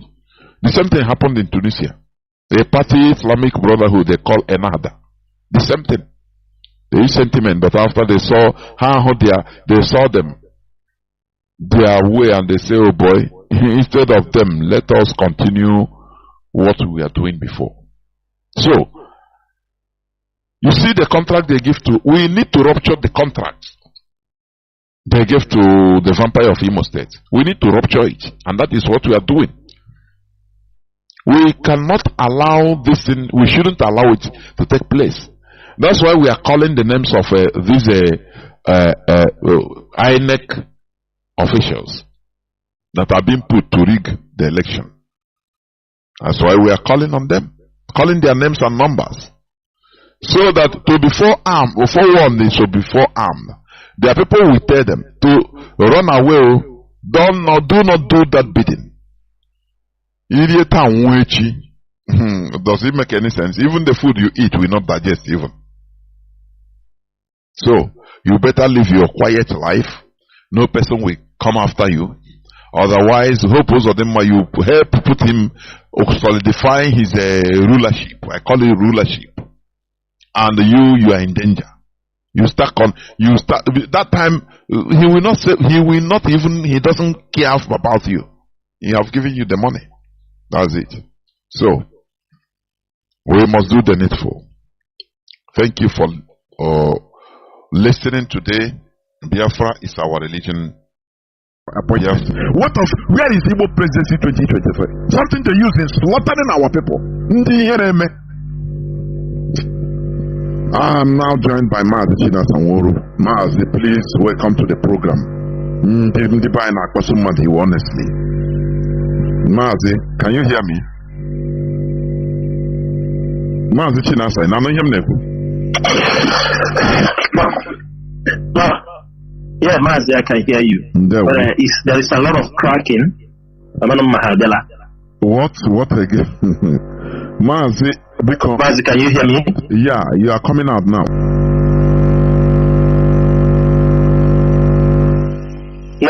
No earpiece.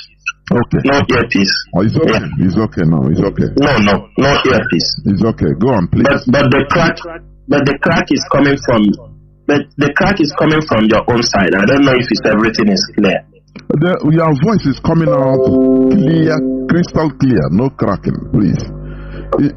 If you check in, I don't know, are you hearing any cracking? Can you hear me? Yes. Yes.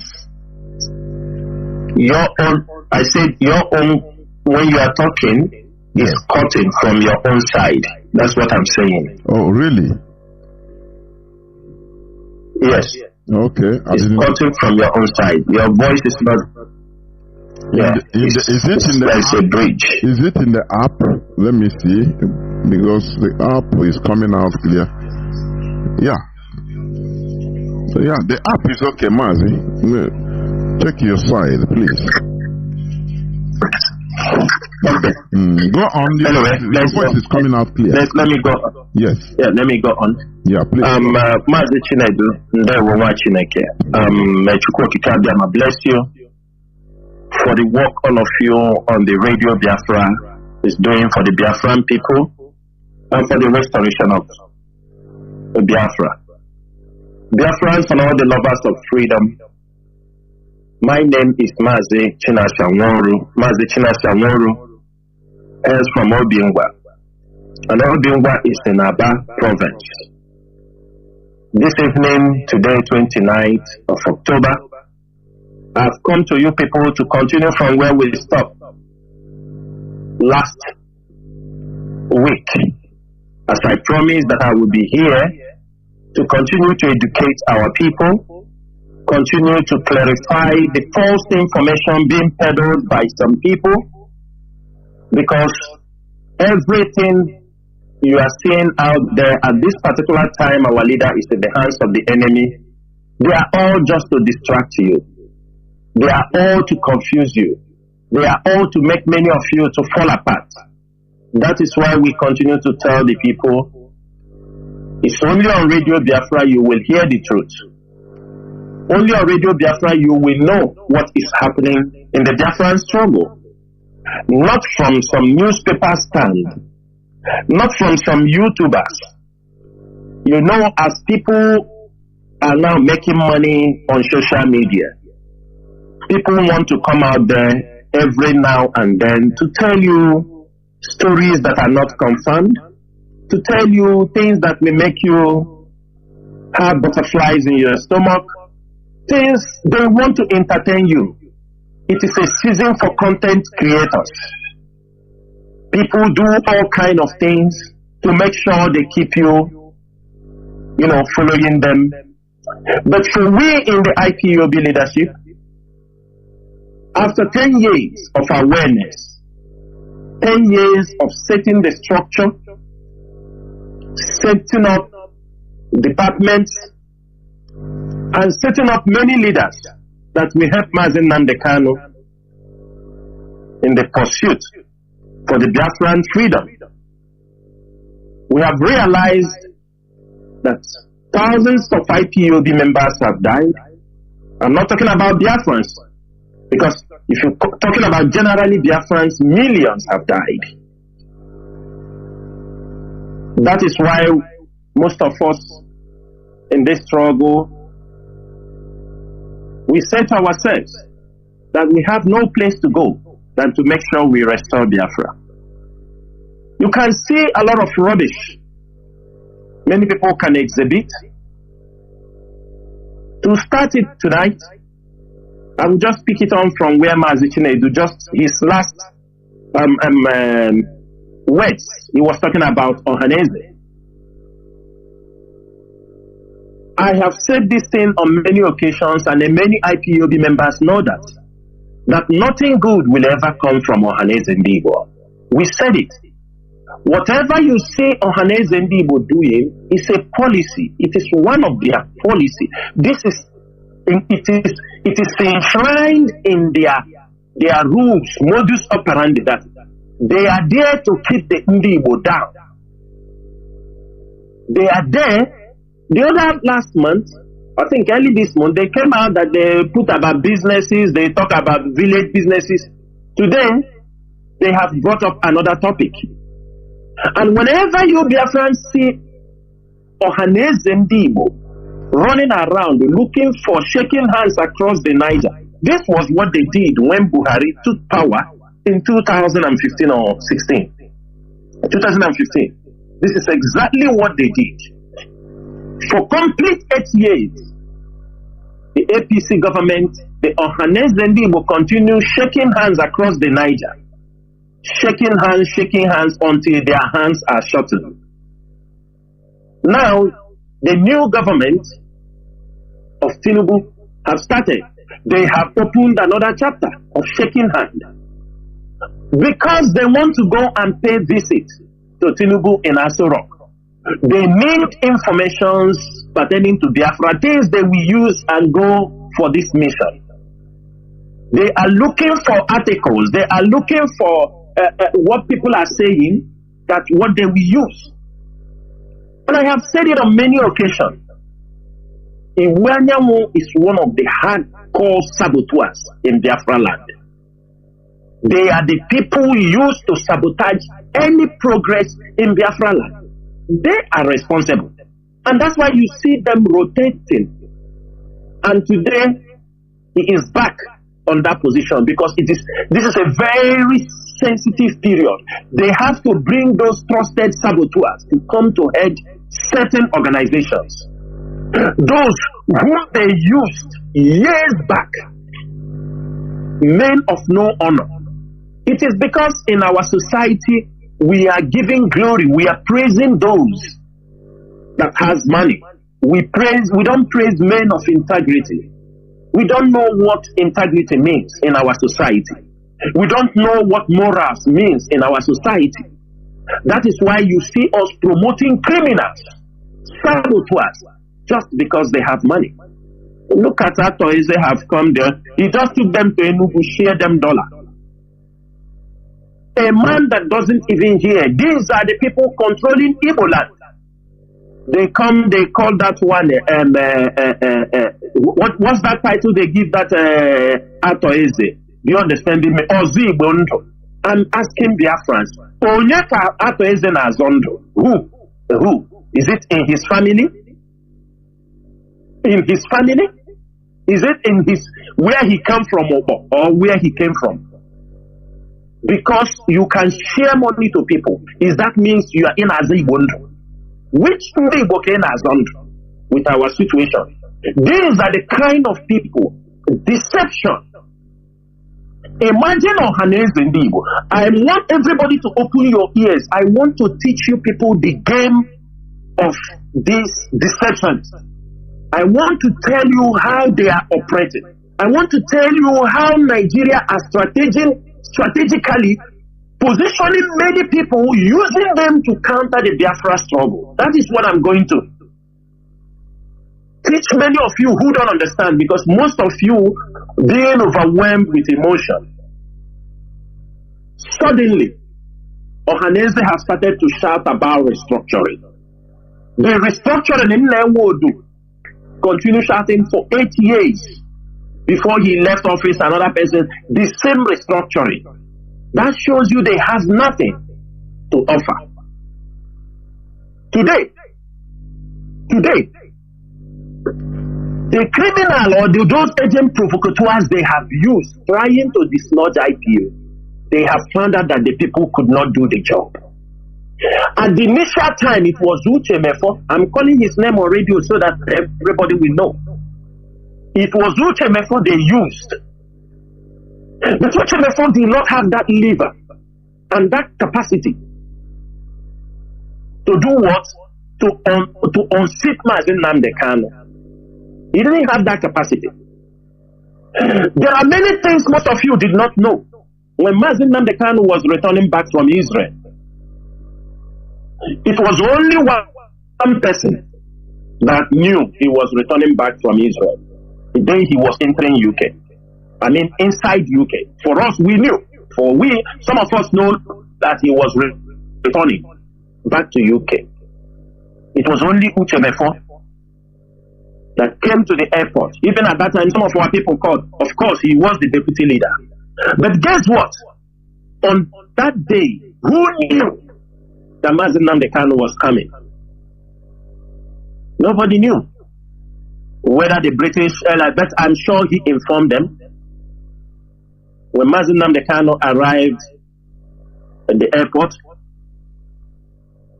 the MI6 detained him. Not a form of detention. They kept him. They say it was for a discussion. They spent hours talking to him, which my phone knew. He came with Solomon. These things and all the plans, which I'm not going to say it on air. We know the role he played, but he could not. That's why they jumped to this criminal, trying to use him to dislodge IPOB. You cannot destroy what you are not part of it. You cannot destroy what you are not part of those that build it. Now, they felt that experiment have now committed a lot of crimes. They have abandoned him. They have returned back to Uchemefo. And if most of you found out that early this month, why things are going on, why we are exposing the criminals, Uchemefo went and registered a new movement. They call Igbo Biafra movement, or Igbo movement nationalist.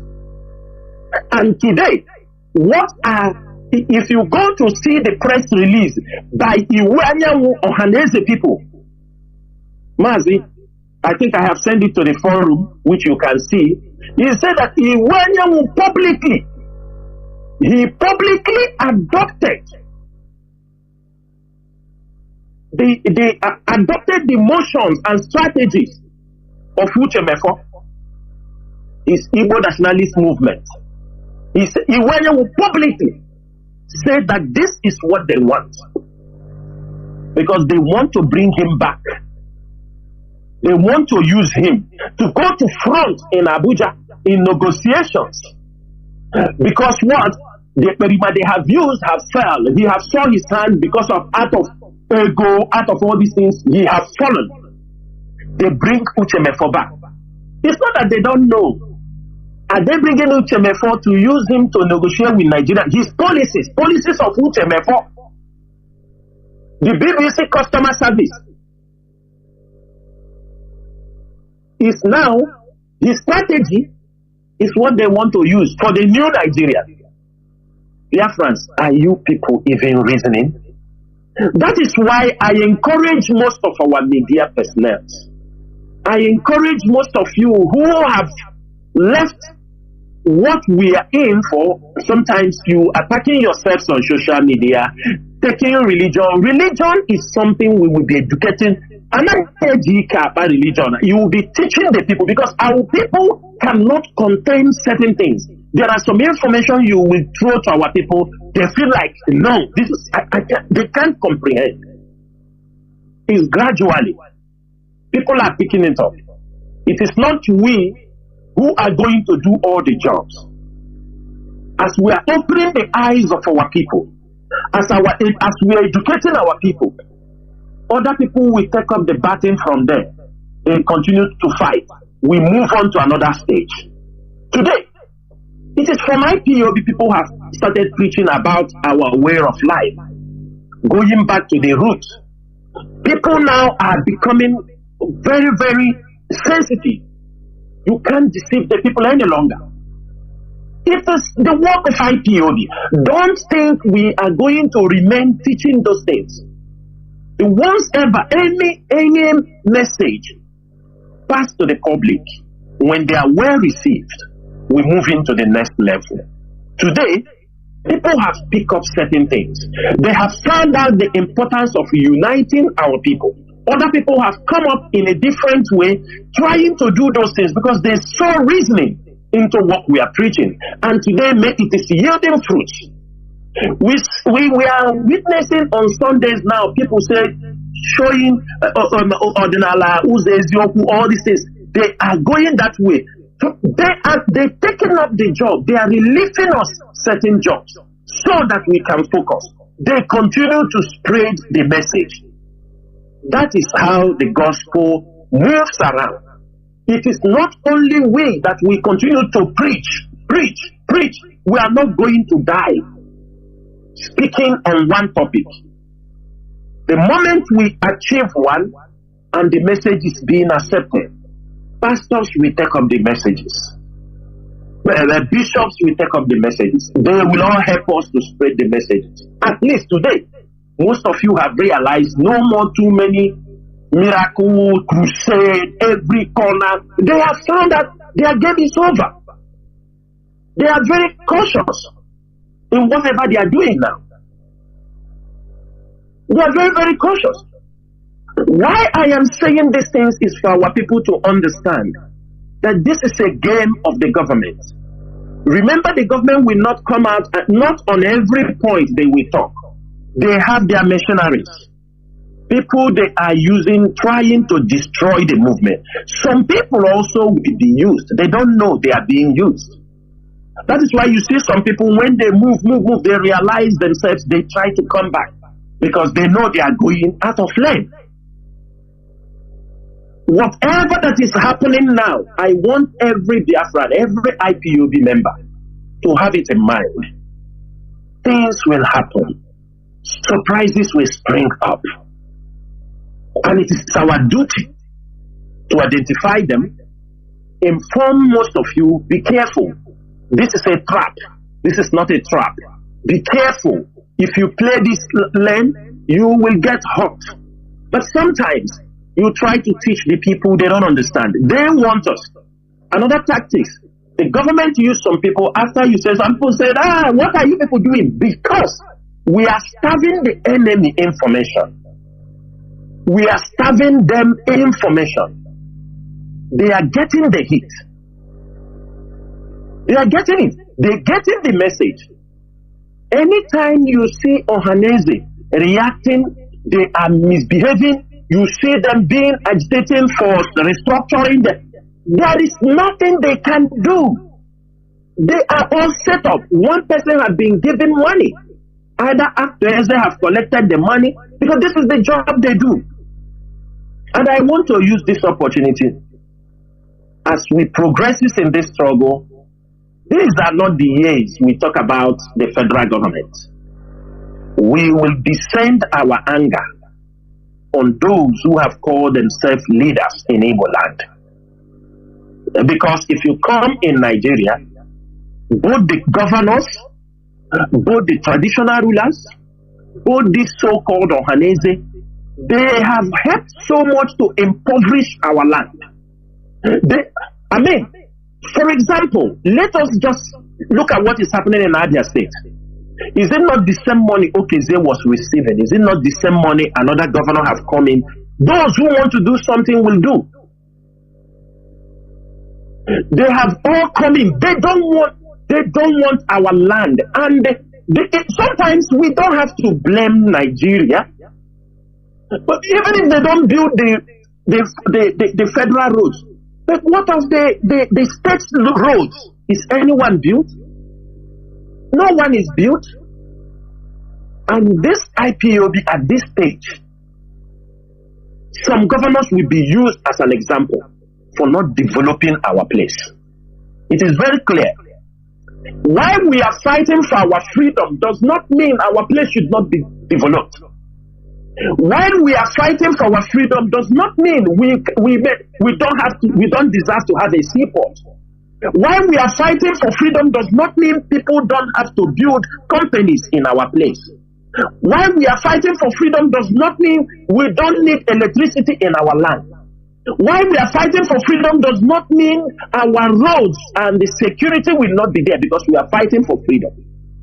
If anybody tells you that, tell the person he's a liar. While we are fighting for freedom, we must make sure our place are developing. Because if we continue to destroy our place, that means what the enemies of Biafra want is being achieved. Because they want our place to be desolated. They want us to leave the land for them because this is a land full of natural mineral resources. And today, most of my discussion on radio is going to focus on criminality in Imo State, Hope Uzodimma, his family members, the people that are being killed, those involved in killing, his direct family involvement in the killing of our people. This night, take your pen and paper.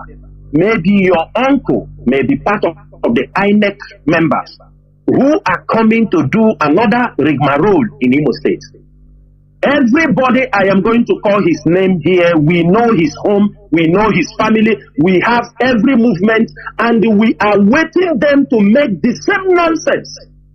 Again, every member of the INEC member will pay dearly. It is a threat.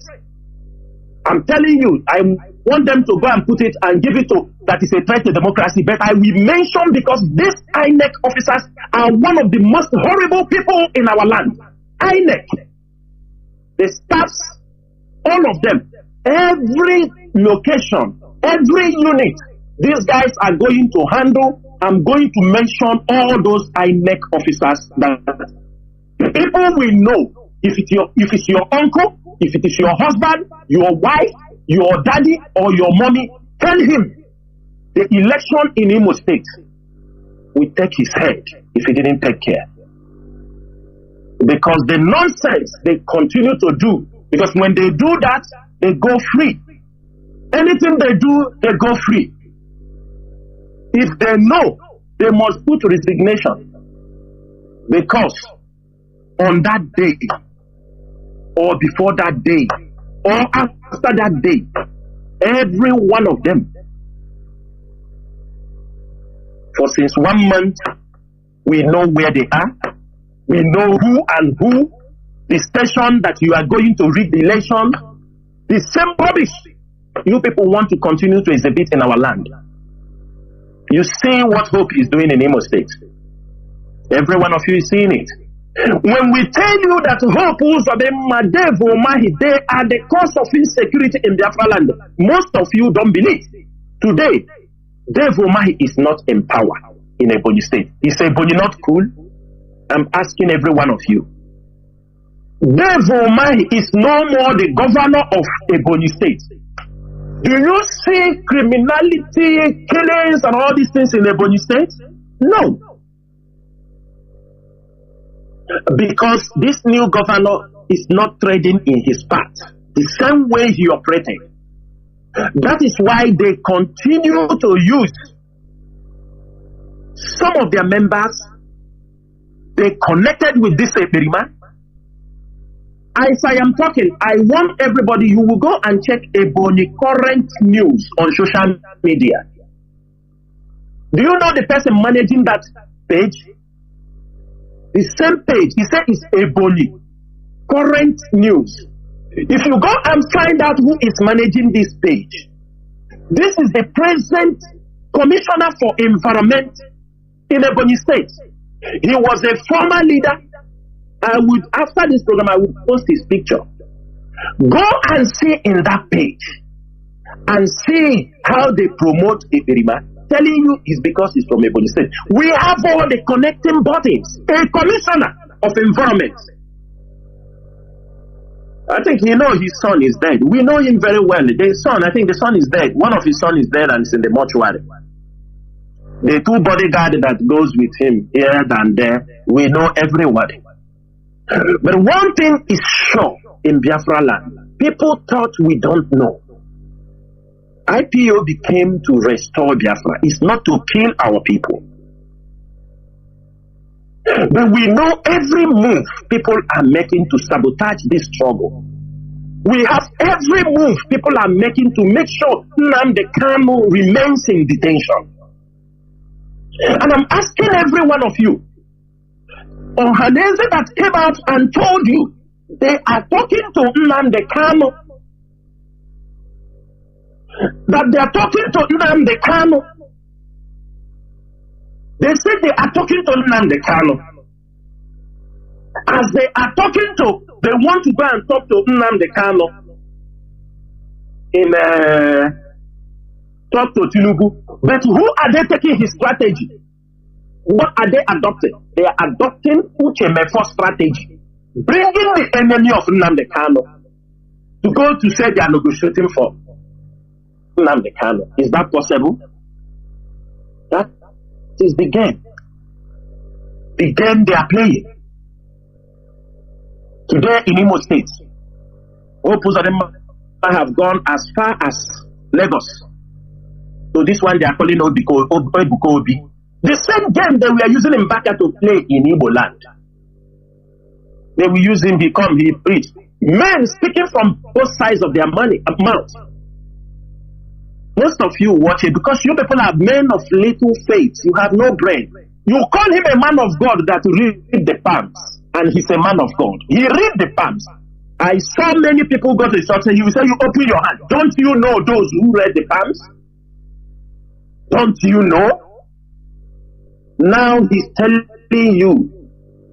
Do you know why they seek support from the church leaders? Why they are seeking support is that as he's supporting him, most of them have promised him some special assistance.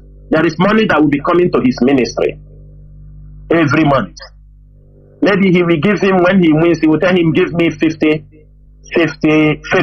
members. Give him 50 members whom he will make personal assistant. He start paying them. That's why you see these churches. They always interfere in political issues when election is coming.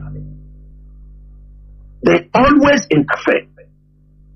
So, Mazi Chinedu, so that we can go to the main topics of the day, I will stop here in case there is something you want to open up the page so that we hit on.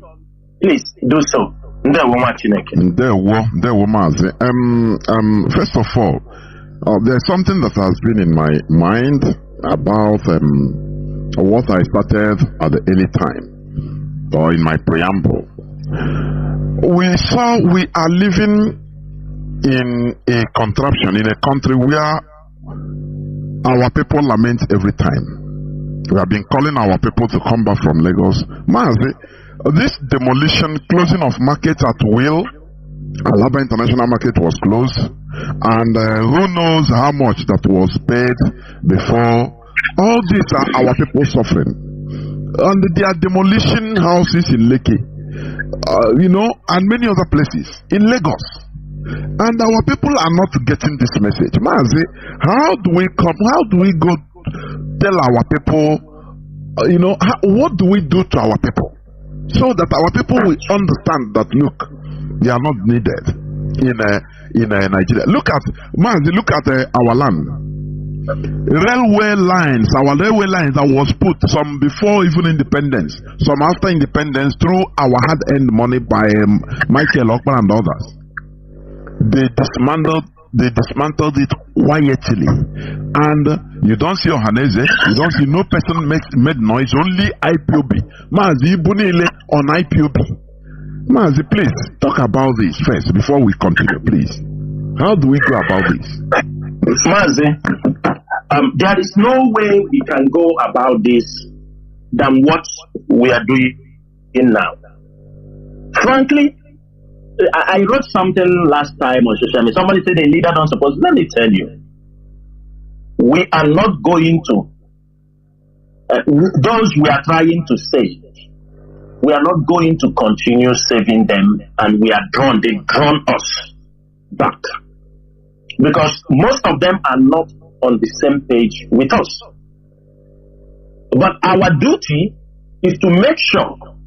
You know why I don't like IPOB to speak much about these guys in Lagos? Number one, these guys, they don't support the struggle. Lagos don't support those guys doing business. They don't support the struggle. The struggle is not all about taking the news. And you see them, they will talk and fabricate stories in those Alaba markets where they are. They will talk rubbish. They don't support this struggle. And for the fact they don't support this struggle, what we are doing as those in charge of Biafra land is to continue to spread the gospel, continue to educate them. Mazi, why I don't want IPOB to take a center stage on what is happening in Lagos? Do you see the traditional ruler? Do you see how they set him up and put him in jail? The one that started to talk, he will bring ESN, he don't know anything about. Do you see how they set him up? They told him, go and talk, he do this thing, he do that. He don't know it was a setup. And they use him as an example. He's still in jail. Now, there are comments or there are things you will talk to our people. And I'm making it clearly that IPOB or ESN have nothing to do in Lagos. In case, like that rubbish that man did, IPOB, ESN is coming to guide market. Guide with market. Is it the market that supports ESN? Is it the people that support? Why even should somebody think about IPOB or ESN going to Lagos to defend them? Defend who? Life is all about interest. First, we defend our land. We don't defend our land in another man's territory. If you are treated badly, you go back. As no back, I walk in Alamoya. I can't walk in Amba. Ya la na namoya. I can't hear Alamoya. Ya la ipunea. That is life. Our people, what they are seeing in Lagos is nothing. The policies are coming. The Jagaban have already been approved as the president. And nobody will speak for them as it will befall them. I heard where somebody is talking about, we will go to the gate, we will break the gate. I said, this one is talking rubbish. If you talk rubbish, they will lock you up because you are not a force to confront them. But because most of them don't support ESN, they don't support IPOB. If they are supporting this movement, we know what to do. Our presence will be felt. They won't touch them. We know. For example, in the north, they don't easily attack our people any longer because they know. Reasons are because those ones were coming in our place, killing and attacking us. All of them in Lagos coming, making on social media, crying. Mazi, we are not going until they realize that there is something fundamentally wrong. In that place, they have built everything they thought is the end of the world. And come back to their senses. Engage the IPOB leadership. And it is not one person's fight. It is not an individual fight. I said this in our last program.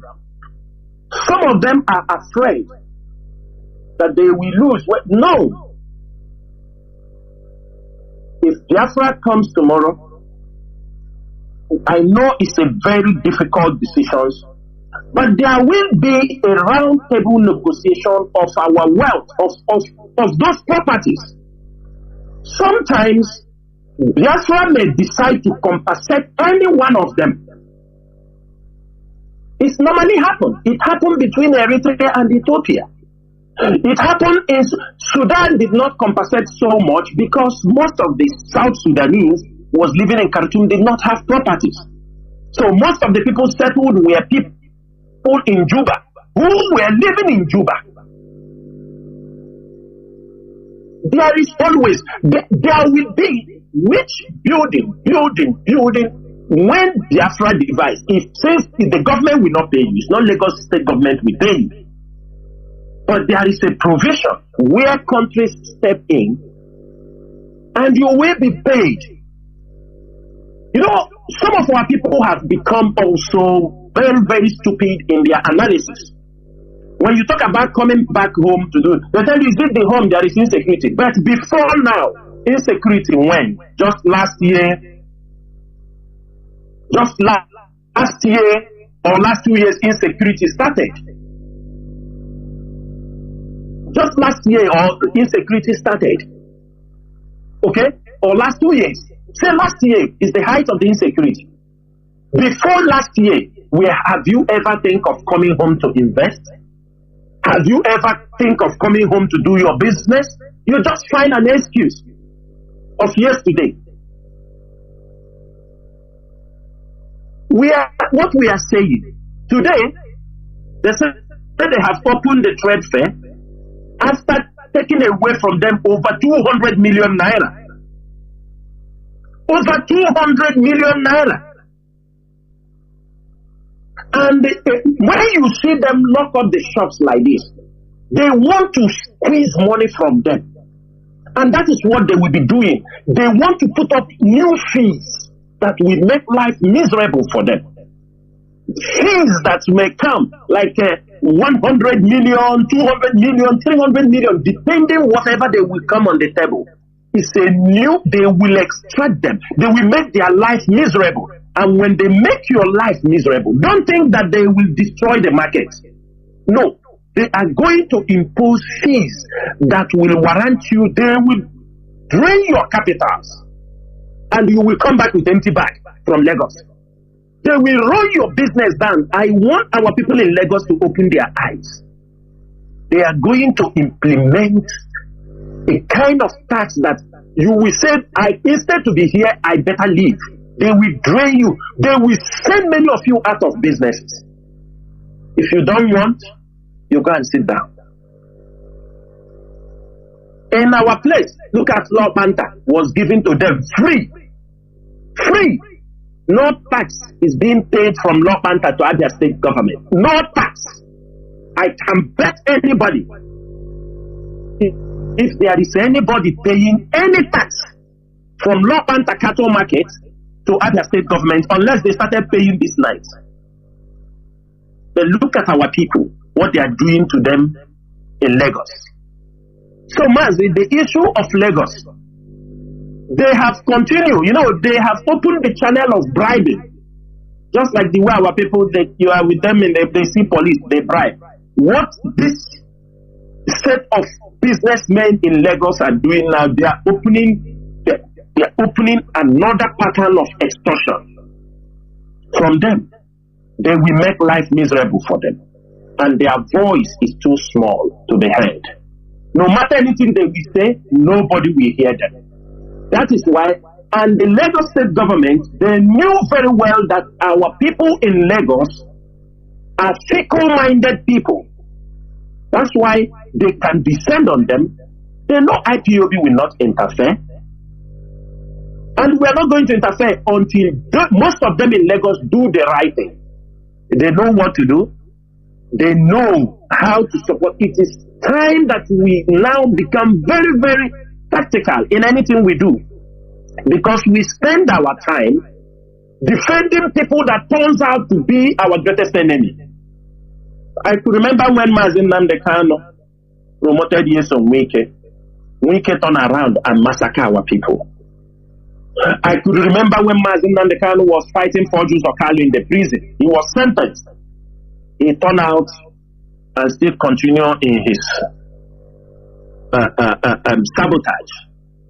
He knows what happened to Mazi Nnamdi Kanu. He knows. All of them, they knows. This leadership is not going to make that mistake.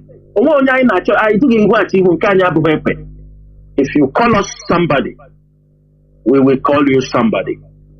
But if you think we will jump to your mouth when we have a bigger fight in our hand, a bigger struggle in our hand, I'm telling you, for many of them who understand what we are doing, we encourage them to lead the way. IPOB and the ESN supposed not to lack support from Lagos. They're supposed not to lack support from our businessmen in Lagos. They are the people we are fighting for. The governor will not speak for them. Anybody coming to speak for them is temporary. It is for their political. Let me tell you, Mazi, don't be surprised they will put Hope Uzodinma will go there now for election. He will go there and say, I have talked to them. So, you know, that is what they did last time before the election. They did those things for them. They were doing it. They will go there and use it as a campaign ground. Ifeanyi Oba was there. Peter Obi was there. All of them. Hope Uzodinma, they were all there. Then the election is over. It was just temporary. They use it to play politics. Where is the lasting solution? Can they tell us a lasting solution for what is happening to our people in Lagos? No, they have no plans. Peter Obi went there, campaigned, shake the whole place. Because, do you understand me? They have hope for them, whatever they are suffering today. But it is not wrong. He went. He said he's in Nigeria. There is nothing wrong that he went there. But that is to show you the level of division inside this country, the level of hatred against the Igbo man. Ifeanyi Oba was there. So, was all that visit they made? What was there? All of them using that time for campaign. Now it has started again. Are you sure it is not Hope Uzodinma that have triggered it again? So that he will run and go and beg. Don't be surprised from now. Don't be surprised from now till his election date. He may go there and tell them that he is the one that settled this issue.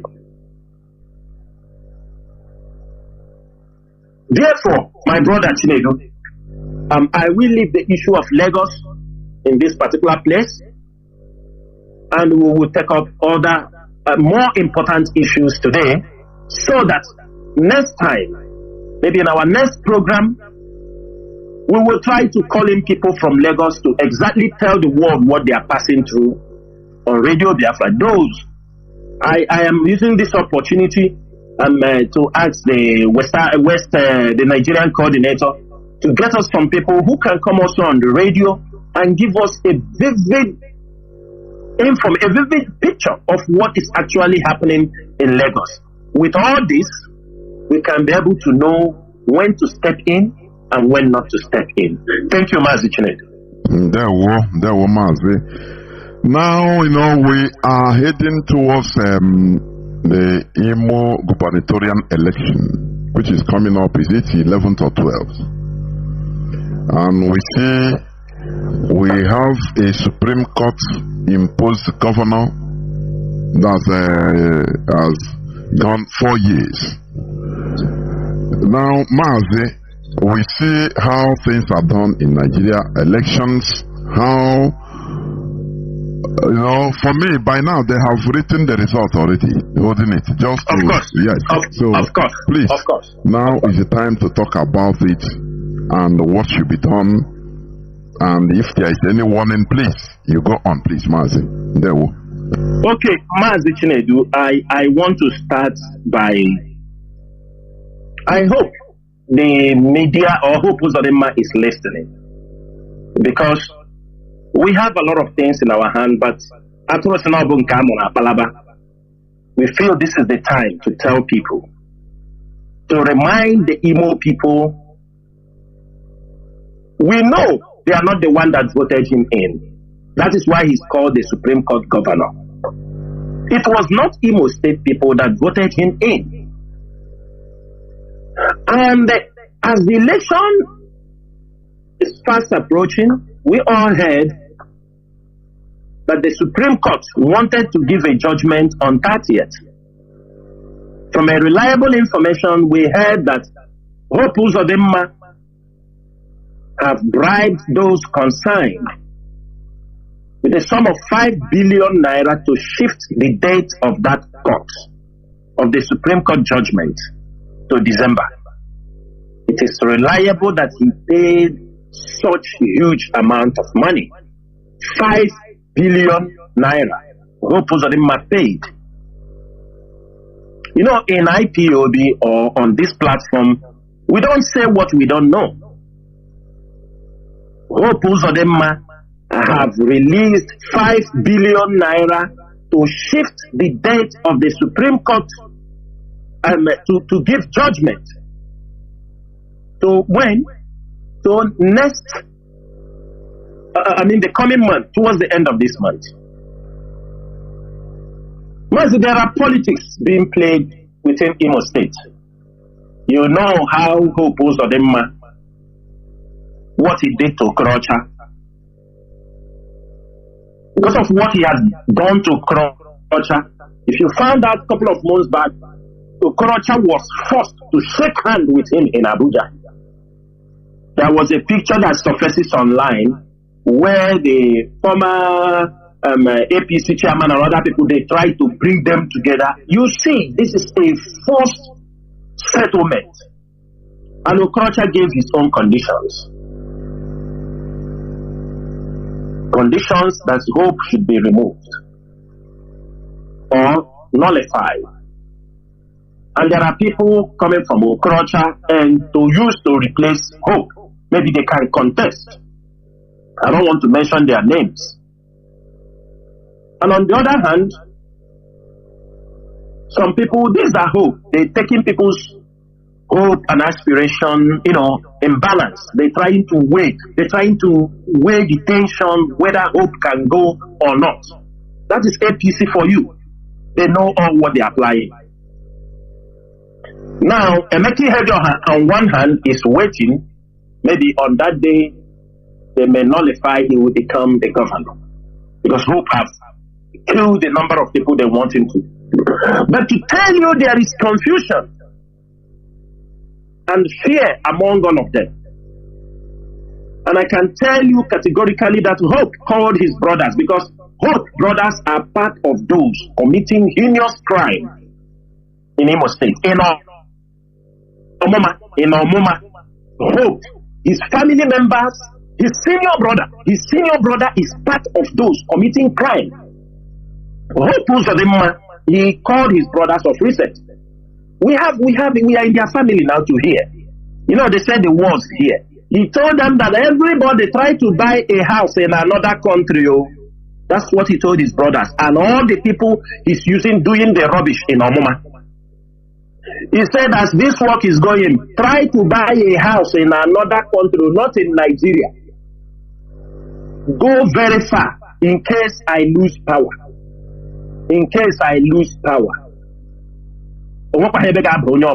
These people will come after us. Meaning that Hope knows the kind of crime he's committing. Hope knows the level of crime he's committing against Igbo youths in Imo State. You know why I'm saying this? The moment Mazi Nnamdi Kanu was renditioned, Hope triggered the moves they want in Imo State. They started to chase IPOB members.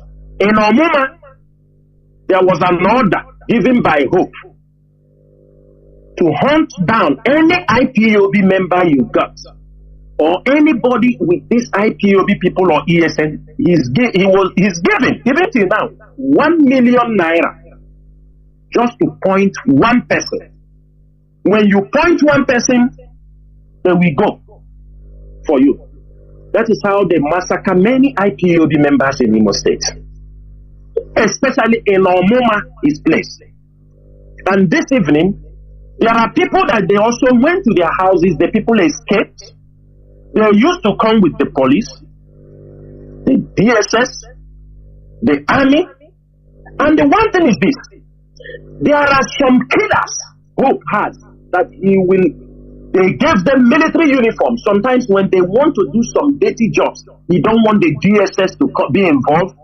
Those guys from Omoma, I will mention their names. I want people to take pen and put down the names of these people in Omoma. We are not going to forget and forgive. You people should remember from December 14th when I start calling about these criminals. First, we finish with the criminals. Now we're coming for Hope. Because Hope created all kinds of killing machines in Imo State, killing militias. One of Hope's brother, who is involved in this, seriously involved, There is one of these guys they are calling Simon Okafor. Everybody write it down. He's from Omoma. Simon Okafor. If you are from Olo, you are from Omoma, you people know who I'm talking about. These are people who are using to pick IPOB members, pick sympathizers of this struggle, and they kill them. Simon Okafor is involved. Obinna Obi is involved. There is one guy that had a beer parlor. They called him Jude Mbog. That is where they used to gather and plan everything. That is where they normally hide to commit to whoever they want to kill. It is in this beer parlor. They put army. You can be drinking there thinking you are drinking with people. You don't know everybody there is the DSS. They pick you up from there. That is where they plan everything. The name of this guy is Jude Mbog. I want everybody to know. There is also another guy. You understand me? This guy, they call him Adidas. They call that guy Adidas. This guy, they call Adidas. There is another guy leading the neighborhood watch. They call him Seleto. But his real name is Ike Watch from Abioma. His father's name is Uchoha. You see this guy, they call Seleto. He's one of the people. He used to wear the military uniform, that particular guy. He used to work also in Owerri. He works there in Owerri. He always fronting Owerri. Like when they catch some people from Omoma, he will follow them to go. He's not a military officer, but he's using a military uniform to pick their enemies, people who are against Hope Uzodimma in all those areas. Another guy is from Omoma there is Emma Bongo. There is one guy they call Mugu. I think the father name is the Lord or what they call him. That boy they call him Mugu. The chairman also, this Imo Civilian Watch or what they call them. Imo Community Watch. There is one guy also they call Oge. You see all these people I mentioned their names. All these people I mentioned their names. They pay allegiance to Hope Uzodimma. There was Hope Uzodimma brother, the one that died. There was Hope Uzodimma brother. There is one of his brother that died. I forget his name, what they call him. But this one they call him Ezenwa. Something Ezenwa. This is the one he make. You know, when they say this is the Eze in a community, he is the one. This guy has the power to say who will die and who will live in Omoma. That is how bad. This is how evil what Hope have done, both in Olo. And you see this is then what they call it Zendibo. Their ear don't want to hear that any youth is brought from Ata, Omotanze, Oporo, Amos. They don't want to hear that any youth, if any youth are being arrested, adopted from these communities I call you, definitely you will never come alive. This man decides the fate of all the youths. And the Nigerian government knows, the military knows, that because money is being paid. There is another guy also, that Adidas, I think his real name is Ike Chukwuka. His real name. This Adidas is the one that takes them to. It's not that we are not looking for him, we know them, but they are always circled with the military. They are the ones they go in the night. If they don't catch anybody, they start to spread information, tell you that everywhere is quiet. They will tell somebody, you can return back, come back home. You can return, everywhere is quiet now. The moment you return, they pick you. And I want to tell everybody, all IPOD members from these areas, from Ata, Omotanze, Okporo, Amazon, all these areas, if somebody tells you, come back, that area, every place is quiet now, don't go, because they are the ones spreading that information. When you come, they pick you quietly. And when they pick you, you find out that they will say they take you to Owerri. If your family goes to Owerri, if they don't see you, my brother, I'm telling you, there is 90% chance that you are dead. But if they tell you, okay, because they have also a detention camp in that Omuma local government headquarters, they have a detention camp there. You know why, when I talk about the people who Uzodinma is sponsoring, the same borrow pit you see in the hands of this criminal in Osun, in Okibe, the same borrow pit hope to have it at the back of local government headquarters. And I'm using this opportunity to call, even if they like, they cover it. Skulls. I mean, if there is no skulls in this place, they've killed over 1,000 youths. Even if they cover it, if you use bulldozer at the back of that place, you will remove skulls of Igbo youths and some Igbo youths also that are in Imo State. Maybe some of them are passing, some of them they kill them for one thing or the other.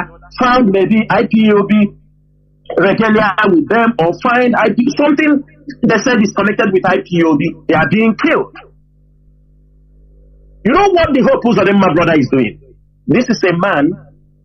When they catch these youths, if your family or you are lucky, they will call amount of money they will use to bail you out. It is in the house of Hope Uzodinma brother, Hope Uzodinma, his brother. I'm not telling you another person. I think his senior brother that died, they call him Ikweto. And this one, one of his brothers, I think Ononeni. Ononeni Uzodinma is the one that gives order. If they catch any of these boys, they will ask you people don't have money, they will ask you to go and sell land and bring them the money. Many families have sold their land to come to bail people in the hands of Uzodinma's family. In the hands of Uzodinma's family. Whether they charge 5 million, 3 million, go and sell land and bring them the money. That is all they know. If you cannot bring, they kill you. The borrow pit where they dump thousands of Imo youths is at the back of Omuma headquarters. Omuma local government headquarters. That is where they are dumping the dead bodies of our people. Mazi, if you go to FMC, Aladema, more than 300 or 400 unidentified youths, bullets rain in their body. Go there. You know, why we don't is because some information we have it, if you put it on the social media, it is, it is now altered. But these informations are valuable and they hope we know what he has done. 4 years is about to finish. If he succeeds and go another 4 years, go to St. Damian Hospital mortuary. Go and see how many dead bodies. And I'm not telling you that dead bodies rain with bullets. Youths, their body is rain with bullets. And this is how they are dumping them. Everywhere, borrow pits, all in Imo State, with dead bodies, skulls of youth. Go to also those criminals have 4 borrow pits. 4. Go to Okiwe, the same borrow pit. Many people have forgotten that I came on radio when I told you people that the criminals are relocating. Most of them were relocating to Okiwe. I called the names, some people. Don't you people hear? Don't you see what was happening in Okibe? When I came already, I said these criminals are moving to Okibe. That people in Okibe communities should be very careful. But you know, it's communities that also are accepting them. Some people in the community will accept them, bring them in, and force everybody come and take oath you won't do. At the end of the day, how many houses were burned in Okibe because of these criminals? People's homes. Many IPOB member families, their houses were burned. We have the list in Okibe in one day because of these criminals. Hope Uzodinma will go where he go to fight the criminals. They will leave the criminal and start burning houses of targeted IPOB members. Innocent Biafrans. Innocent people, they are burning, causing havoc. in those areas. Why? Because that is his stronghold, where he's thinking he will take election. He's putting fear in that place. Places he can rig election, tell them there is insecurity there, but the result is written already. He creates insecurity. Opposed to them, creates insecurity in the state. Okigwe was calm until he tell the politicians sponsoring them, they told these people move to this area because he will make results in all these places. The results are written. That is why I will mention the name of all these INEC officers this night on Radio Biafra, because they are the ones who are already putting the results down. They are all involved. And after we will publish their names, we don't give a damn. We are the one pursuing them because they have become instruments being used against our own people. He has finished all. He go to Mbise, he want to cause problem. But there are people who stop that in Mbise. That's why you don't see Mbise burning down. Because there are men who stood up to stop all those burning of houses in Mbise. Hope wanted to burn everywhere in Imo State. Then he moved to Okigwe. Send those people today. The same thing that happened in Olo, in Izombe, in everywhere. In Okigwe, he has taken the same act. It's not that it's even the criminals that are burning their houses. They are displacing people. Hope goes to a community, a town, maybe he have one rivalry there, or this thing, he gave order to burn down houses. People's home. And all these things, we have the record and we're making the case. He's bringing the military to burn, but he will pay for it. Imo State will pay for it. They will pay the compensation for these houses. The more they burn houses, the more they are going to pay. If Hope don't pay, any governor will come, will pay. If not, there will be no peace. We're not talking when Nnamdi Kanu will be released. We will not present our case. They will pay. Forget about this one, 8 billion, all this thing. And a country, a third country will put them down to pay. They will pay to rebuild the houses of our people. Go to many hospitals in Imo State, mortuaries, everywhere. Then you come, as they are killing, they are remnants in Imo State, the military, because everybody has borrow pit. All the criminal and militia groups, both the security operatives, they have all their borrow pits. It is a tradition for them in Imo State. They are all connected. You come to Ihiala. I'm talking so that the military there, we know. We have the picture. So we don't care. If you go to at the back of what they call it, at the back of this secondary school in Ihiala, there is a secondary school in Ihiala. What's the name of that secondary school? Let me come, Mazi. I don't want to forget the name of that secondary school, please. They call it Abbott Boys Secondary School here. Abbott Boys Secondary School in Ihiala. The military is in front of that place.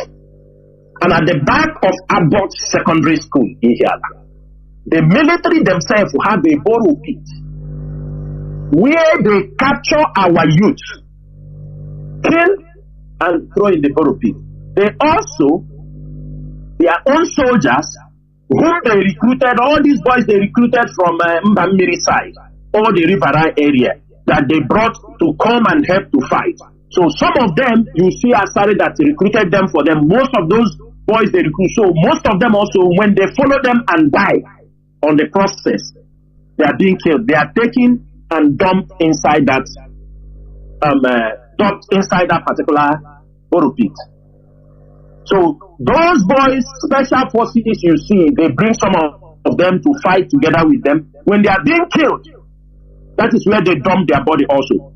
They catch our people also, youth in the communities. The military execute, they dump them in our boys secondary school. If people are around there, people are hearing some order around that area. They know what we are talking about. Why we are saying this thing is that we want to let them know we have the records. We are not just coming to social media. If immediately you keep it on social media, it has lost that weight. But we are informing them to know that we knew what they are doing. We are 100% aware. It is a mass grave. It's a mass grave. Not only bury people. They have been burying people at the back of that place. When one bury pit is full, they will open another one. When even their own soldiers, you know, some of these Boko Haram soldiers they brought from the north that they want to clear. When they kill them, also they throw them there. It has become a mass grave. That is the kind of thing both of them have brought into Imo State. And as election is approaching, they are expecting people to come out again to start to talk with them. People want, we know it is not Imo State people that put him in power. And because of that, they are ready. Hope is also ready to do everything they want to do. That's why he needs to set Imo State on fire. When he sets Imo State on fire, he can now have the opportunity to announce the results. To all those results that he has, he will announce that result. And this evening, on Imo State, I want to talk to the INEC. INEC, I'm just mentioning these names so that you know. And for them, whom you have already commissioned, the money paid, I am asking them to return the money. Because they say the consequences of sin is death. Our people have suffered in the hands of this Supreme Court governor for the 4 years, and people are not ready to take onto those things. And there are machineries that are being used to make it available to perfect him to go into back. I am starting from this particular lady. They call you Nnamdi Ijoma. Nnamdi Ijoma, you are from Abia State. You are the one in charge of Abombise. We know you very, very well. Very well. We know where you come from in Abia State. We know everything about you. In HAUSA-SERVICE, Chukwuemeka Blessing Ugo, you are also from Abia State. They brought you to come and rig election in Imo State. And we put these names on social media so that their family people will tell them. Because this will be their last INEC office job they will do in Nigeria. If there's not anything happen to them, we don't give a damn. Because in a human banner, Ogwehi Gloria Chinasa, you are also from Abia State. They brought you. You are to do the job. In Imo State, we have every information about you. In Ezinihite, Nwosu Chibo, you are from Anambra State. We know you. You are the INEC officer in charge. You are the one who prepared the result and signed it. We know. In that or not, Onwasanya and Tony Ndoka, you are from Anambra State. We know you. In that or South, and who made the prayer? You are from Bayelsa. Your name is Ahumebe Prayer Ihuba. You are from Bayelsa State. Okunaga Bambam. Anya Nelebage. Ihetu Boma. Eza Balese Keme Felix. You are from Anambra State. INEC official.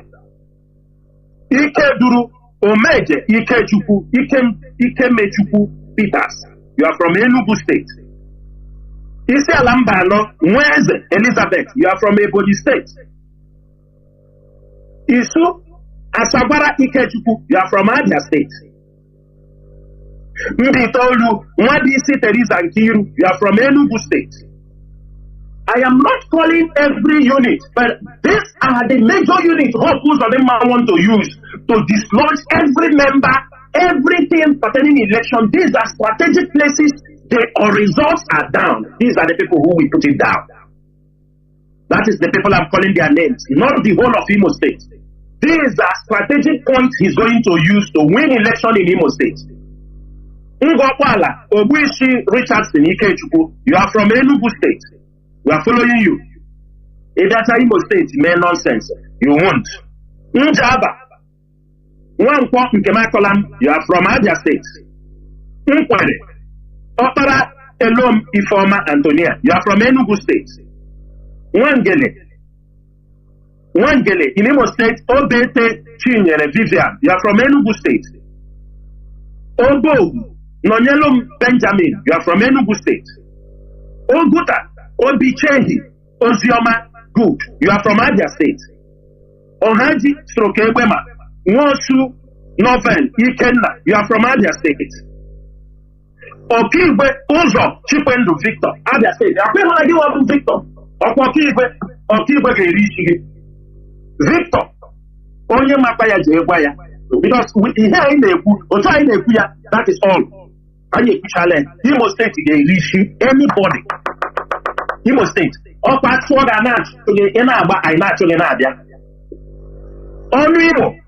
Ohabiro Henry, you are from Abia State. I think everybody is hearing where they imported those ones. They don't want people in Imo State. Most time, nobody in Imo State, they bring them from outside. Those they can be able to give money, they take money, walk away. They don't think about what happened. This is the problem we have in our place. Olu Okocha Godfrey Ogonda is from Rivers State. From Igbocha. His name is Okocha Godfrey Ogonda. He's from Igbocha, from Rivers. That's why in Olu they said last election, INEC said there is no polling stations in Olu. Because of what? Because of insecurity. But now, there is already an INEC commissioner for this place.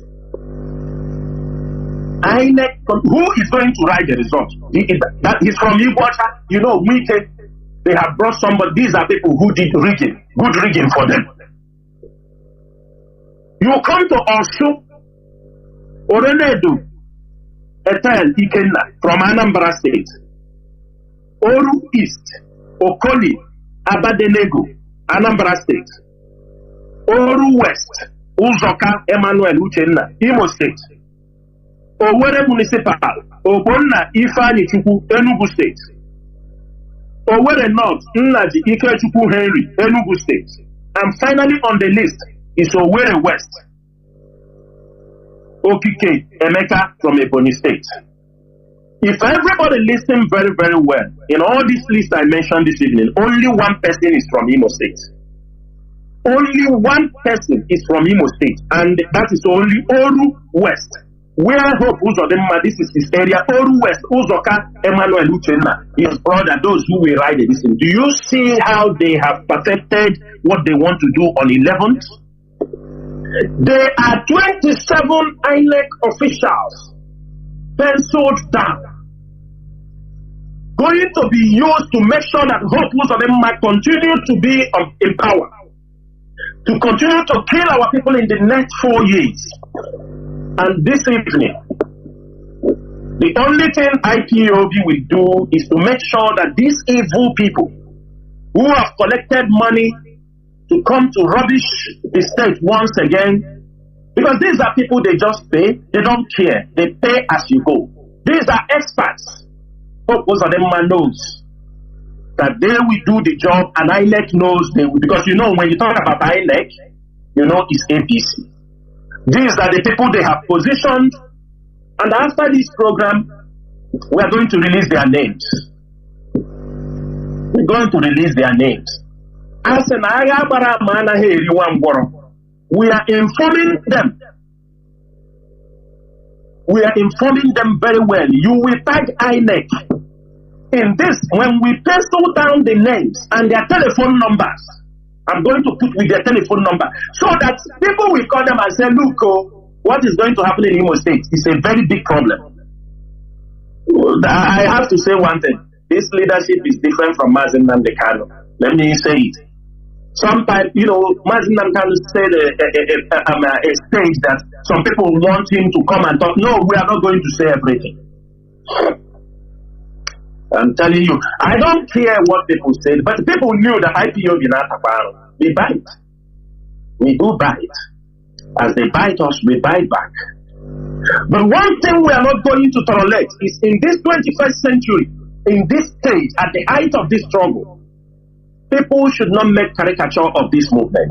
They should stop making caricature of our people. They should stop making caricature on the developing our land, teaching people to misbehave and behave any way they like. Sometimes I start to wonder the kind of people we have in our society. Sometimes you see people talking about maintaining their lineage, maintaining a family integrity, uprightness. After the war, we realized many people, that is why, if you go to many families, some women give the birth to children, you don't know where they come from. By the time they grow, you find out that it was a kidnapper you born in the house. In lineage, sometimes look at your neighborhoods. Look at your neighborhoods. Somebody can, time has passed in Igbo land, or in that when you look at one person, even your cousin in another state, you can say you look alike. Since you have a blood lineage with this family, and that gate will never be wrong. Let me give an example like me. Many of my cousins, if you see me, you see them. Nobody needs to ask you anything. Many of my neighbors, you can see the face. Even my kids, when their cousins see them, they say, this person look like us. No more. In Igbo land today, you see somebody, you don't know where he comes. You're looking at him, just like a Boni governor, that new governor of Igbo. Just look at him. You don't know where that man comes from. Sometimes this is how they have tried to crossbreed us. They want to destroy our heritage. They want to destroy who we are. That is why you see these people I mentioned here. Because of money. They are hearing what is happening in Imo State. They are hearing what is happening in Imo State. And at the end of the day, they want to use it to come and make money. It is an opportunity for them. And let me give this Obikobi warning. If Obikobi interfere in Imo State election, he will have problem with IPOB. You see any pastor, any bishop we see coming out to campaign rubbish, I am giving that order this evening. Every IPOB member, any pastor, call himself a man of God, a man of dog, comes out to campaign for HAUSA-SERVICE, to say that HAUSA-SERVICE did this, I am giving this order this evening, descend on him, tear the person apart on the social media, and disgrace him, bring him to the gutters. Time have gone when every one of them, if they don't want to respect themselves, when they give them money, they misbehave. And this is a warning to Obikobi. If those who are advising him should advise him, if Obikobi do not desist from promoting a killer in Biafra land, IPOB will bring that church on the floor. And he will never regret talking about HAUSA-SERVICE. Mazi, I will stop here against hope so that we can pick other topics. Now the question, the question that we continue there, I want to ask is, what should our people do on that election day? What should our people do, please? Mazi, we are not going to say what we are going to do. IPOB have a way of communication. That is very, very important. Because there are things, if we say it now, the enemies will change their tactics. But what we have to continue hammering is the ones that are already in the open. First, is to take care of these people who come to write the results. These people that comes to manipulate, these 27 individuals, opposed of them we use to manipulate the results. And we make sure, Biafrans will make sure that none of them will be there that day to do this nonsense. We will tell them that they must know that they are not going to jeopardize the life of Biafrans in Imo State any longer, because it is INEC that is doing all this rubbish. You know, Mazi, Nigerians are fools. Sometimes when we want to come out to educate our people during this period, well, some people say no. You know, they brought in this beavers when it come new. You forget our people were paying up to 40,000 naira to register that they are going to vote. You forgot? People were paying money to register, to take. Sometimes we are only coming here to do what? Educate them, so they can know what we are into. When they were talking about beavers, Maz, am I coming out clear? Mazi, you are. Go on. Okay. When during the time they were registering, we had an information that this beavers machine, I'm telling you, that this beavers machine does not have capacity to count 90 million votes INEC was projecting.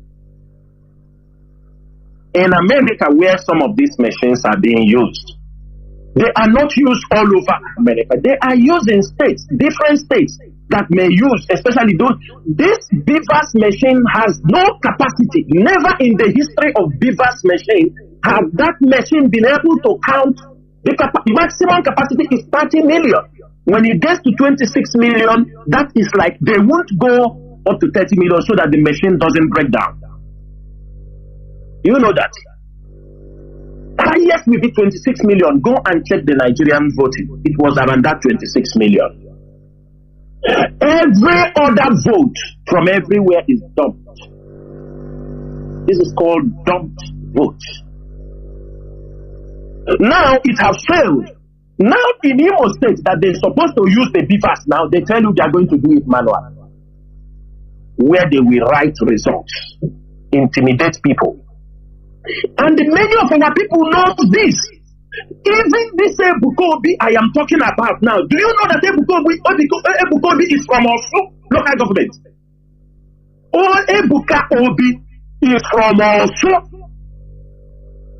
the place all this criminality is happening. The place where they are killing our people. Election is coming. Both of them have said him talk. Tell me he's a good man. Indirectly trying to promote people in also that most of them have killed. That is what that guy called himself. And he's going to be confrontational. Let people kill people again in that place. Well, because they will also hear from us, because it is people like them that are supporting all this evil. Mazi, IPOB will not be directed what to do now. It is too early. We may shock them 48 hours to the election. We will see what we are going to do. Mazi, there's something I want to steer to another direction now before the lines, because I think that today the lines will be open so that people will be calling in order to ask questions and give their views. But there's something you talk about illegal immigration at the other time. Yes. About how France and some politicians of maybe ECOWAS capacity or others, so African Union capacity, are also aiding and abetting of this illegal immigration where people are dying, which is a multi-billion-dollar business in Africa. Please go on, talk about it. Mazi, I will give. I'm not going to go deep because it's a very sensitive issue. But I want to let our people. You know why I'm raising this topic is because of the video Hope Uzodinma made, where he was promising Imo people 4,000 youths to go to abroad. You know, you see cultism, bandits, all these guys. When the politicians, I'm telling you, that is one of the problem also Europe is having against Nigerians, that who are founding themselves. Most times, majority of the people in Europe, or even, let me not say majority, not majority anyway. Some, you know, if you have 10% poison, you put it in, 90% water, it will kill the 90%. You know most of these guys. Most of them are thugs, militias, cult members. And when the politicians use them and they finish, like you see now in Imo State, some of the people in Imo State, they are being sent out. And I can tell you, there was somebody, he faked his death. Let me say it on the air. They call him Ntiwa. Everybody remember Ntiwa? Ntiwa was used where Ntiwa become an insider. The time they said Ntiwa was killed, Ntiwa was not killed. But in that particular place, it was all his men. He gathered some of them. It was a connection. They came there, they said, he is the only one, they saved him. But they massacred the remaining 9 people. Ntiwa. That is how they fake his death. And this death he faked and joined in the Bubago side and start covering his face. But he knows sooner or later, now they paid him. He's out from Olu, hiding in one West African state. We know. Ntiwa is now hiding in one of the West African states. But they fake his death when they kill other people. Do you hear them talk about it? This is IPOD. We have every detail. Unless we don't want the information, we just let it go. Why I am saying this, you see now, they put up that criminal in that particular country. He became a connector for them. They will tell him join, they give him connections of people who want to run away. We have many of them who have run. We have. They are running. Some already heading Libya, if not because of this problem. Some of them already were heading Libya. Mazi, these politicians and some of these cult members, after using them to cause havoc in Nigeria, some of them who are lucky to be saved, who the hate may be so much, they are part of the group that they send out. They tell them leave the country for now. Because that is what they used to promise them. You see that boy they call Ejima? That was what they promised to send Ejima out of the country. They promised him 15 million naira that they will send him out of the country. Most of you don't know. That is why he went and surrendered. They promised him 15 million naira. The DSS promised him 15 million naira. Let him surrender. They will give him passport to leave the country. Through as what did they call him? Ezochiri. He guaranteed him. He go and surrender himself to take 15 million naira and passport to leave the country. After he have followed them committing crime. Now, when many of them move, now the illegal immigration from West Africa down to Cameroon, to Ethiopia, South Sudan, Central Africa is being controlled by a militia group sponsored by Mustafa of the African Union, who is a French puppet. The commander of these militia groups is General Bahet. He controls, I think I mentioned it very correctly. Let me mention it very correctly. He's a general of the Tuareg or Arab district in that area. but maybe I can put up the name very correctly, but it's an Arabic name. He is the one who is in charge of this area. The same militia group was the people that had confrontation with Idris Deby. They are the militia group that killed Idris Deby. The French knows about them. That's why nobody talk how they killed the president of Chad, Idris Deby. Did anybody talk about it? Did you see any brouhaha? Did you see any news happen? No. Because they found out that Idris Deby is becoming so anti-France. It is their advisors also who you remember Idris Deby one time followed the Chadian people come there fighting Boko Haram in Nigerian area. Idris Deby. They push him and he go towards that side. Mohammed Faki, militia group, killed him. The problem wants to rise from Chad because this is the immigration route. They are the one who control. This group now have divided Sudan. The Darfur region and part of Chad, Darfur region and part of Niger. They control this axis. Now, every immigration, all this illegal immigration, that is why you see some of our people may be traveling that desert. When they move, another group of militia will catch them, tell them to call for money. From Nigeria, they kidnap them and keep and make their own money. Most times, some of them are transferred to, when they take money, they send them to move to another place. Another people will hold them. Sometimes they allow them to come. They will catch all of them, put in a place, everybody. And those who are doing those things, our people, some of these boys that were pushed out from Nigeria, that is the job they do in those areas to Libya. That is the kind of jobs they do. They maltreat their own people because already at home they are heartless. What do you call them? Heartless animals.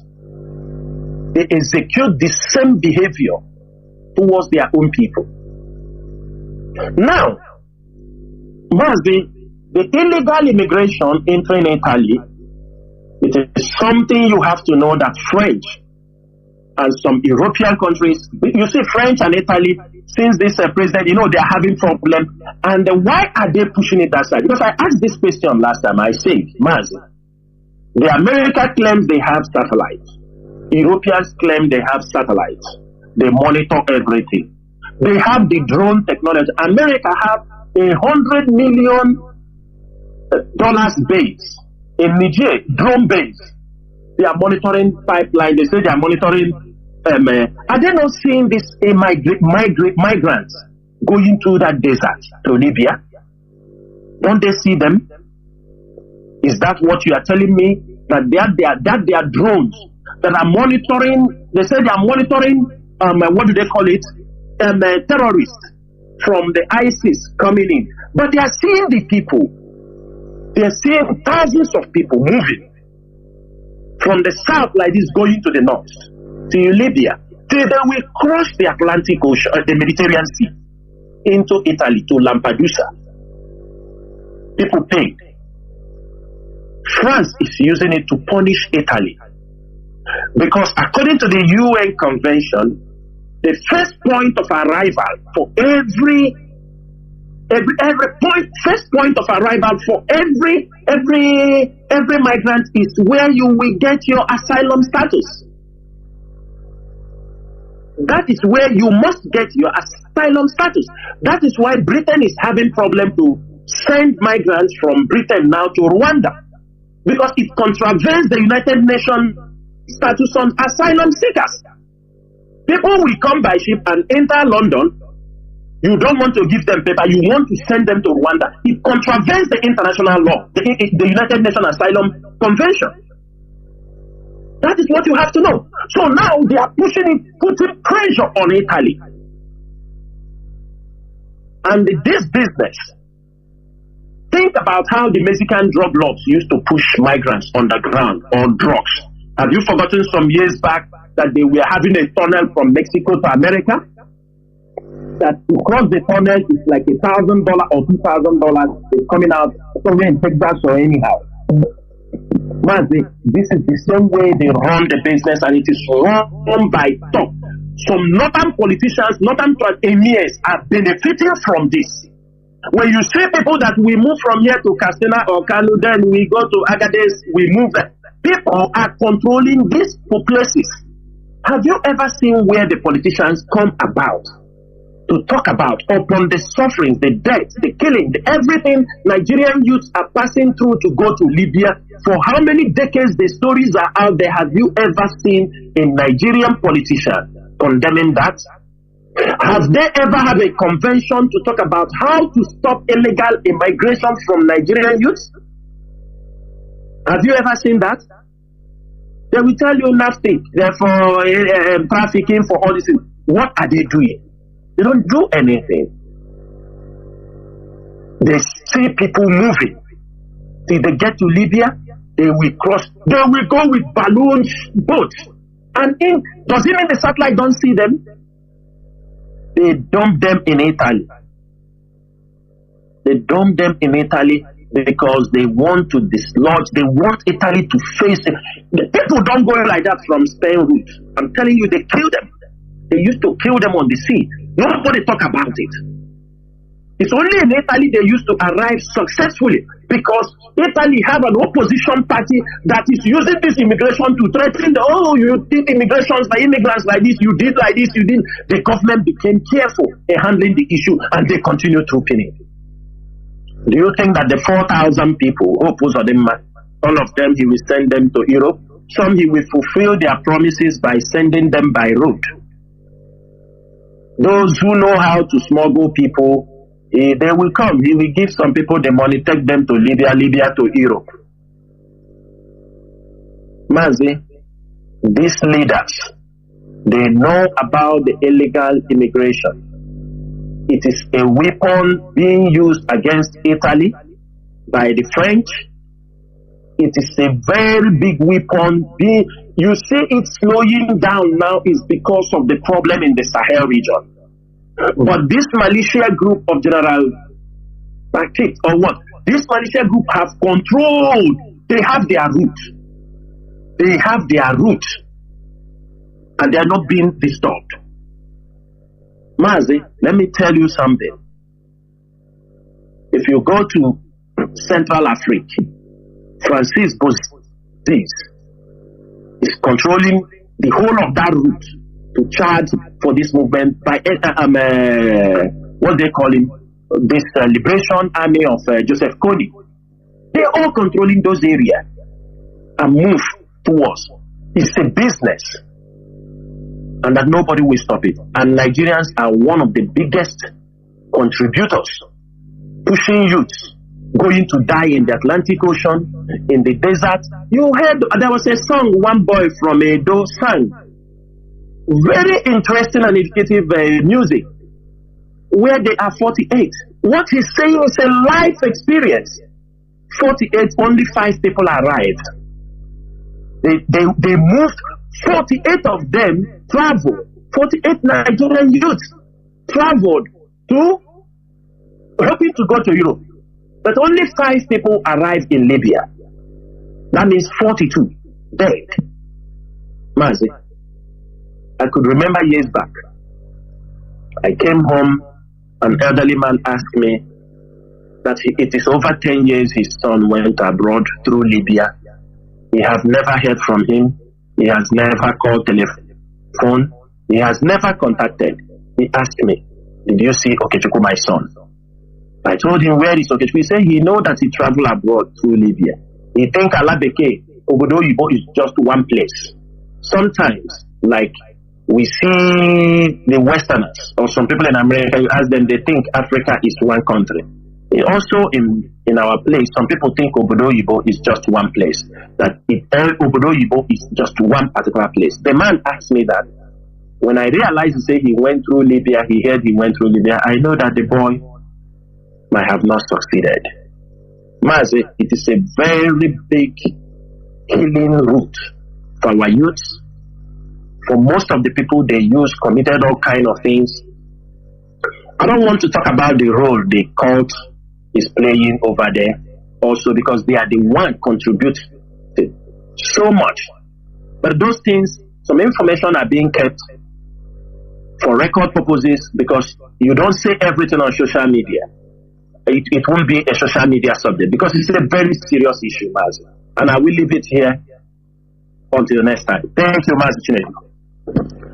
Mazi, I think we are now going to take a few breaks. I don't know. So that when we come back, the lines will be open. But before that, let me ask in conclusion. So how is our leader Mazi Nnamdi Kanu? What is happening? Mazi Chinasa, can you hear me? I don't know. Mazi Nasa, are you still there? Are you there? What is happening with your line? Mazi Chinasa, can you hear me?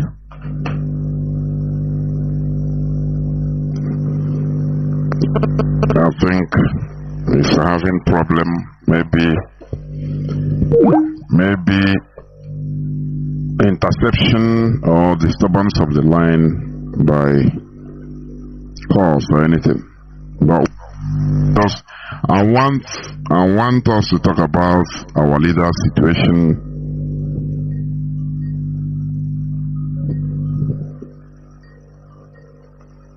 Mazi Chinasa, can you hear me? Mazi Nasa, can you hear me?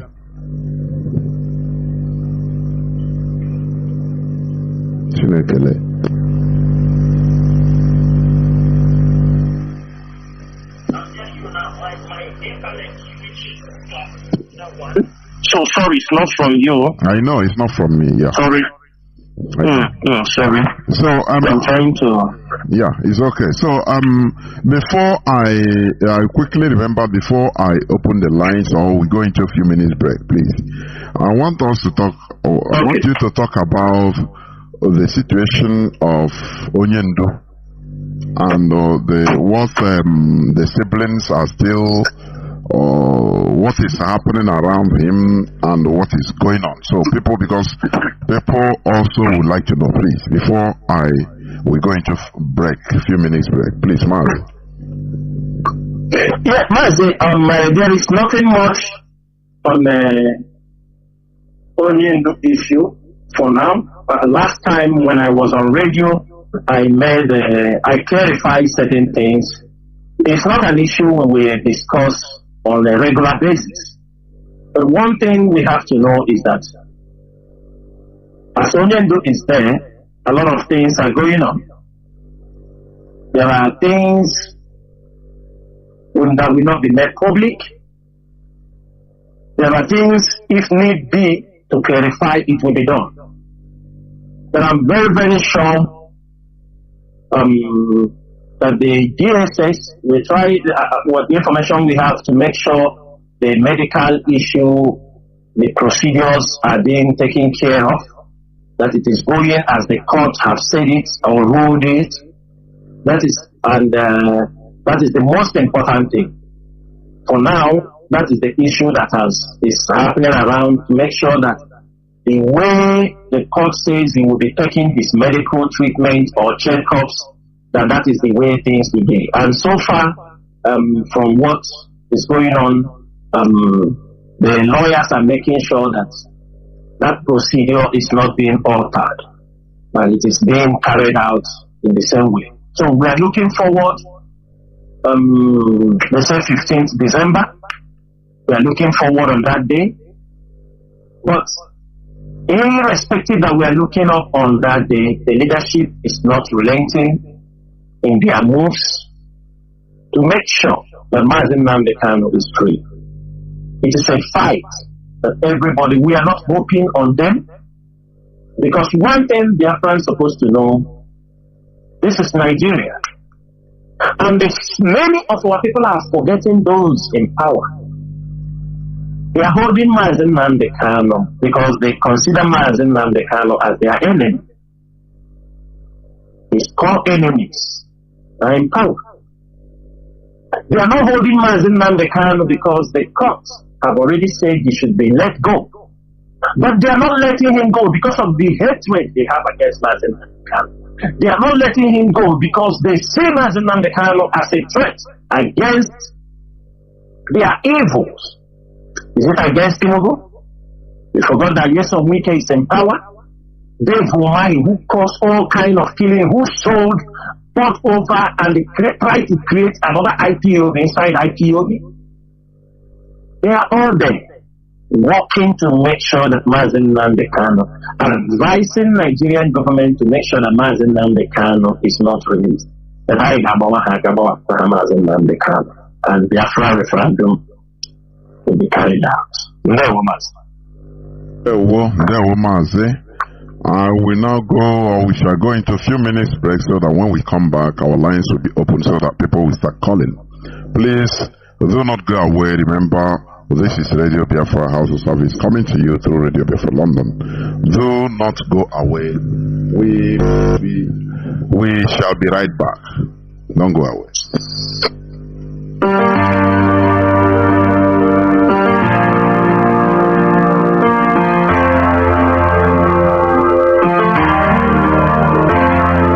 There is a nation in the east, the people rising sun so blessed and danced. People rich with culture, people rich with history, people so industrious, so industrious. Umuchuku Kanu, we are hated for who we are. Go where we come from. I pray I will understand. We are fighting for our freedom. We are fighting for everyone. We are fighting our justice. We are fighting for the land. There is a country and noise. The people are terrorized and so blessed and danced. People rich with culture, people rich with history, people so industrious, so industrious. Umuchuku Kanu, we are hated for who we are, for where we come from. I pray that you'll understand. We are fighting our freedom. We are fighting for everyone. We are fighting our justice. We are fighting for the land. We are hated for who we are, for where we come from. I pray I will understand. We are fighting for our freedom. We are fighting, so I know this. Happening right now in Lekki, my people, make una see wetin dey happen for Lekki o. If any of your family member dey for Lekki, call that person to check on that person to know how that person is doing, because Lagos state government don demolish him.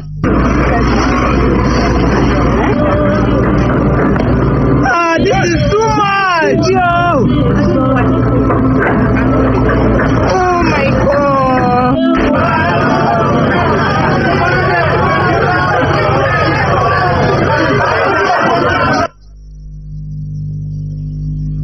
If I give you 140 million naira cash to take to your central district, won't your people benefit from it? Let me tell you, Sean. I don't want to go personal now. I don't want to go personal. That same vehicle that you're talking of, before coming to the National Assembly, I have vehicle that have bigger than that. But this is Nigerian money. Yeah, so Nigeria does not have money at the moment. So 26 point something inflation rate. with over 34% of Nigerians unemployed, with over 134 million Nigerians multidimensionally poor. Is it sensitive that those who are supposed to represent the people go to Abuja and lavish themselves with luxury vehicle? Is that sensitive, Senator? Are we supposed to do our oversight function trekking or when without vehicles? Maybe you could have considered more cheaper vehicles to get the job done. Maybe a car, maybe a sedan. If I travel to maybe a 25 million naira worth of sedan vehicle might do the job. If I travel to my constituency with a car now, the time I go 3-4 times, you know Nigerian roads. Is that not an indictment on you, those of you who are in power? What? Those of you who are leaders in Nigeria today, is that not an indictment? And we have bad roads in the state, in your local government, in the senatorial district. It's not an indictment on those of you who are in power. It's a discussion for another day. You see the level. Welcome back. This is Radio Biafra HAUSA-SERVICE coming to you through Radio Biafra London. My name remains Mazi, Chinedu from Olu province of Biafra land. And we are here live and direct. Today is the 29th day of October 2023. I am still here with Mazi Chinedu, a member of the Directorate of State of the Indigenous People of Biafra. Our lines are now open. And our direct line, as usual, is +1 213 328 6224. I repeat, +1 213 328 6224.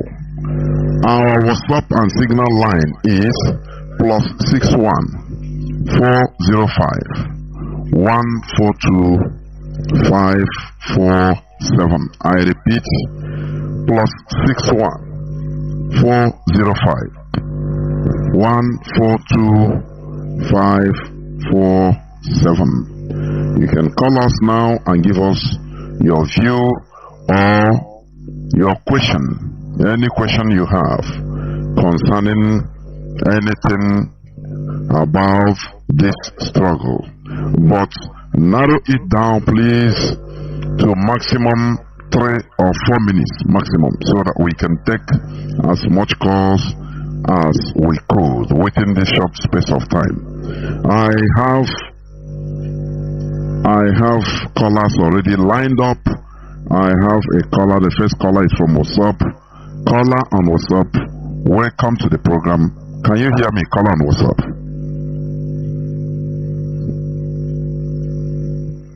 Caller on WhatsApp, once again, please. Can you hear me? Caller on WhatsApp, please go on. You are online. Can you hear me? Go straight to your question or submission. Can you hear me? Caller on WhatsApp.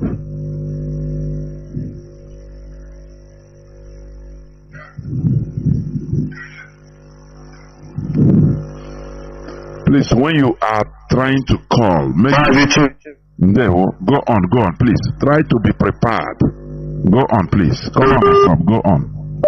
No, we don't want to start left-handed with left hand. Please go and take charge of your connectivity. Caller on direct line, welcome to the program. Can you hear me? Caller on direct line. Caller on direct line. Can you hear me? Please go on, please go on. Direct to your point, go straight to your point. Okay. I'm glad when you are trying to call. Please, can you go out of I don't know. Please, it is frustrating to be having distractions when call. Before you prepare to come, before you want to call, be prepared. Do not bring negative energy, please. When you call, remove your gadget, Bluetooth, earpiece, anything, remove it. If you are listening to a radio now, when you call, please move away from the radio, from the listening device, please, so that everything will be smooth. Mazi Nnamdi Kanu have been shouting on this for more than 10 years. Till today, we are still making the same mistake. It is highly absurd. Caller on signal, can you hear me? Welcome to the program.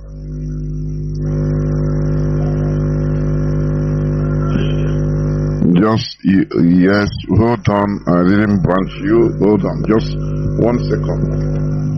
1 second. Yes, you can go on now, please. Go on. Okay, thank you, Mazi Jonathan. Our leader on board, Mazi Jonathan, greetings. It's 2029. Biafrans and lovers of freedom. My name is Mazi Ebona. Mazi, I hope you are listening. I hope you are hearing. No, Mazi, I'm here. I'm hearing. I'm listening to him. Okay, go on. Go on, caller. Go on. Call on signal. Go on. Okay, thank you. Without wasting much time, I will just dive into the question. I don't want my job, but I have 2 questions to ask. Number 1 is concerning the victory that came out from Enugu High Court. From the High Court in Enugu few days back, where they annulled the illegal prosecution of IPOB in Nigeria. We know here that IPOB is not a terrorist organization. They went through the back door to obtain a power to prescribe IPOB, but today a court in Enugu has prescribed IPOB. So IPOB is no longer termed as any terrorist organization in Nigeria. Now my question is, what is the leadership, will be the leadership action towards those media houses and all those mischief makers that will always want to use the name of IPOB in their media as a prescribed organization? I want the leadership to speak on that one. That is one. And number 2, I know the leadership are doing a great job, and their job, we are feeling it on the ground. I give kudos to them. Now, how can they include in their agendas the mental health of our younger generation? Those are our children that are in nursery primary school. What are the modalities in checkmating what they take in? Because we know that today, we as a people, what we are suffering today is the Western influence, and so much influence of through education, religion. We have been indoctrinated that we lose the way of our ancestors. We have practically deprive ourselves from what is the core value of our culture and system. Now, coming from a school, because we know that this thing has been going on, a primary school, secondary school in Igbo, in Biafra land, putting a law that an Igbo child should not speak Igbo language in a school. This is mental slavery. So this is what they did to us. Me as a child, when I was in school, I paid sometimes 100 naira, 50 naira because I spoke my dialect. So it now makes us feel as if our dialect is not important. So what is the mechanism the leadership is putting in place to checkmate some of these excesses that are beginning to they are bringing in our land that they cannot do in the Yoruba land or the northern land, but in our land they have used this thing to make our people begin to hate themselves and their culture and customs. Mazi, please, if you can touch on this too, I'll be glad. And that's my question. Thank you. There were Mazi. There were Mazi Chinasa, please, over to you. Yes, Mazi, let me pick up his first question. Mazi, number 1. I have said this thing on many occasions. This leadership will always tell our people the truth. We are not going to deceive or make our people feel happy. And in that process, anything that might happen, it will be on the head of the leadership. So far, we heard the judgment in Enugu. And I don't want to make much comment on it because up till now, the leadership is not yet in position of the judgment. We do not have a copy of the judgment because most times when judgment of this magnitude is being given out. We do not just talk by talking sake. We want to see the document and got it interpreted before we go out there to tell our people. But I'm using this opportunity to tell our people to be very, very careful so that it won't be a trap. These are my reasons. Every one of us knew very well proscription of a movement like an IPOB is done by the federal government of Nigeria. That is one thing everybody have to know. It is in the powers of the Nigerian government that proscribes IPOB. Now, this case was being, a motion was going to be struck out against proscription of IPOB in the High Court. It has been done 2 times, and the case were all struck out in the Federal High Court. Now, when the case was struck out, this case was taken to the Appeal Court. Now, there are things we want to understand from the judgment. You know, the Nigerian governors, the Southeast governors, came and proscribed IPOB 2 days or 3 days before the Nigerian government proscribed us. It was just an oral proscription. There was no law they were using to back it up, but they just proscribed us. They came unanimously and agreed they will proscribe IPOB, which is the way the government, that is the tactics of the Nigerian government. When the governors proscribed us, the government came out now and say, this is, you are now a terrorist. They use it legally. So when we get the judgment, we will know if it is the prescription of the governors. Are you understanding me? If it is the one that was annulled because they prescribe us by mouth, because the case is already in appeal court. We needed them to interpret this very well to us so that we can go out there to defend what is happening. We don't want a situation where we deceive our people that IPOB have been deproscribed. Because already we are having pressure. People say now IPOB have been deproscribed. We are going to go out to march. We are going to go and make protests in Biafra land. We don't want this kind of case so that people don't go out there and people are being massacred again and the people will use it against the leadership. I'm making it very clear. I will ask and urge everybody to be patient. Let us get this judgment. We understand it, and IPOB will make it very open. Officially, we will say IPOB have been deproscribed. Notwithstanding, the judgment got from Enugu, it is a welcome development. It shows there are people also who understand. What we are saying is this. Let us understand that document, because we know that a junior court, a state court cannot handle a federal high court case that is already.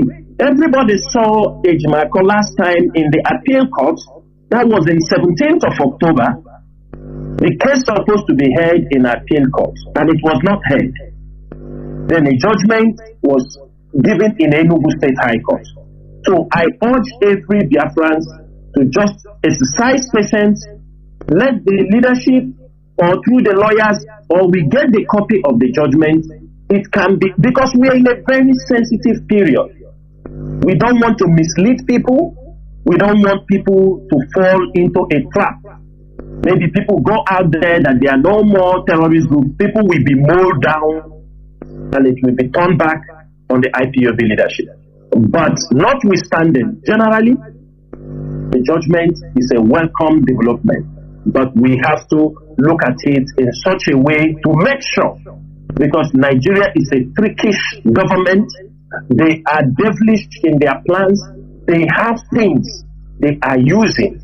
So I will tell you, my brother, just have patience with this. When we get the judgment, the radio host All of them, we have the copy, so they can be able to educate our people and tell them and read the judgment for our people to understand. Thank you, Mazi, for that particular question.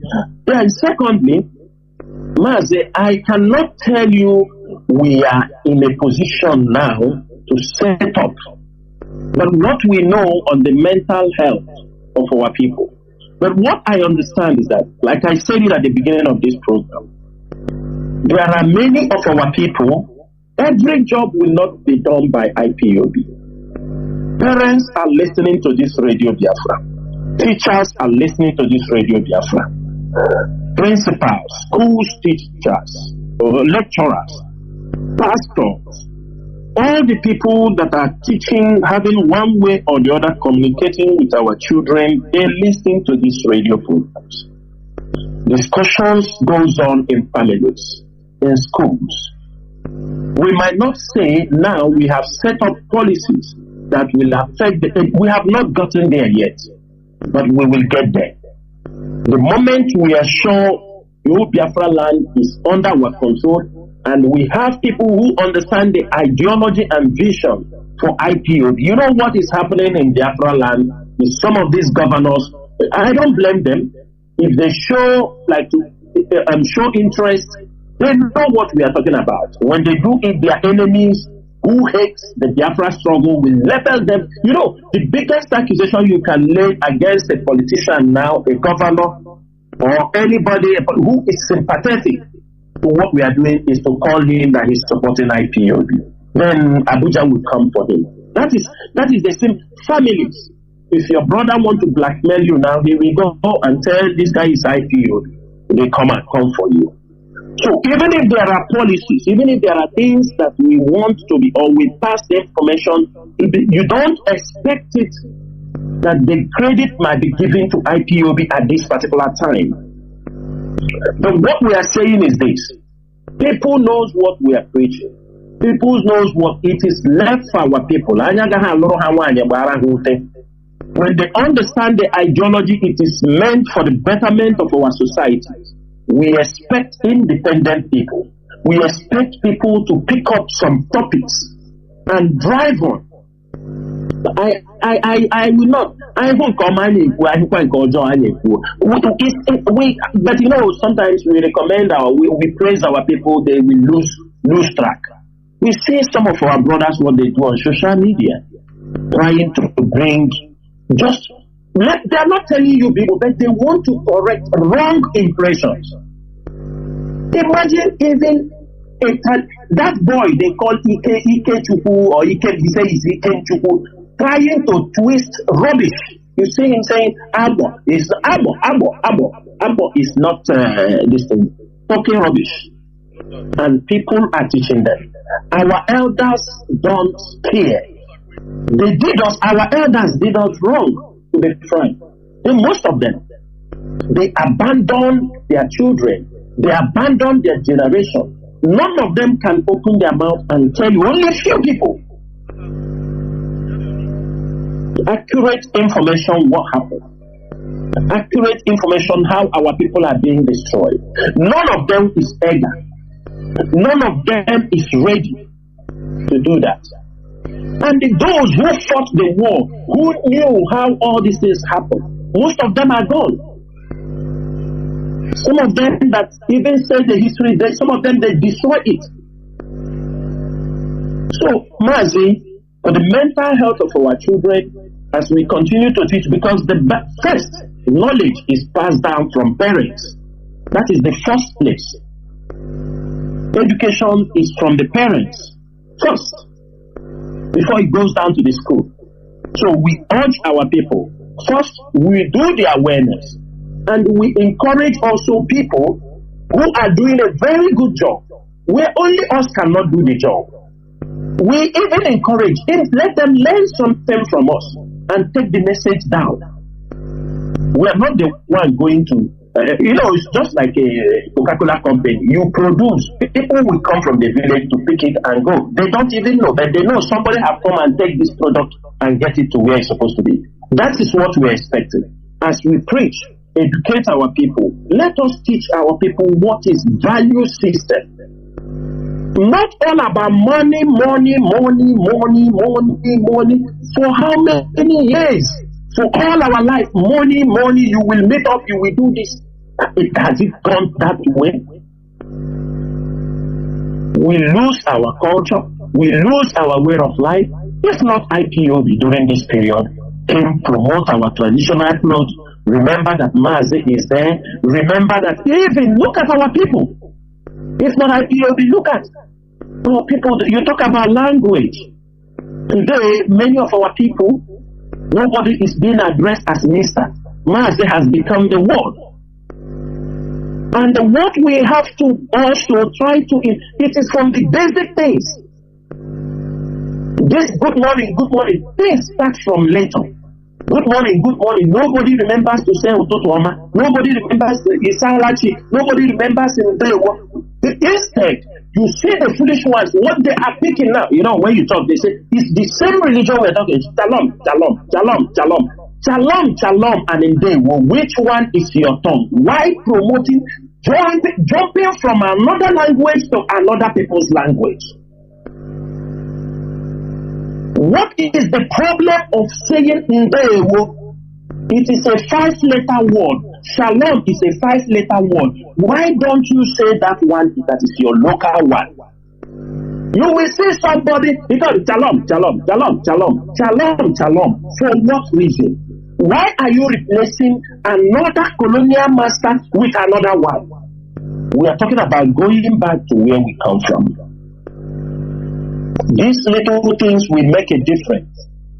That people wake up in the morning.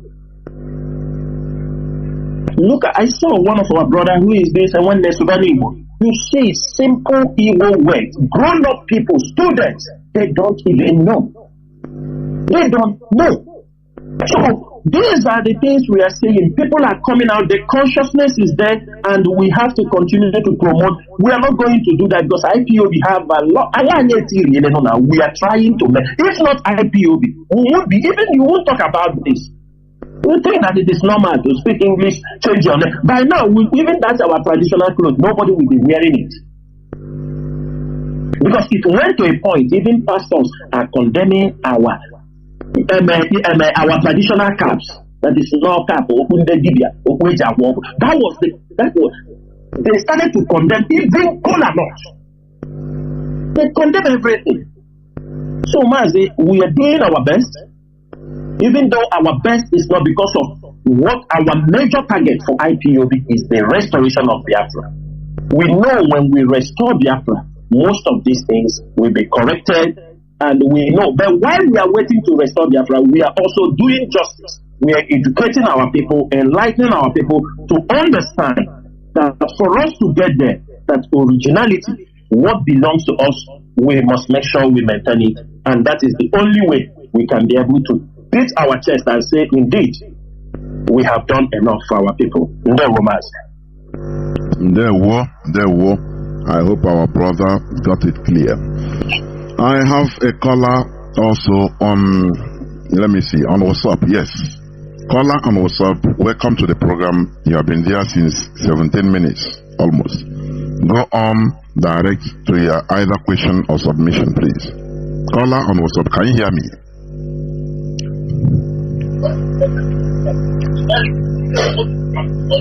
Caller on WhatsApp, can you hear me? Please go on.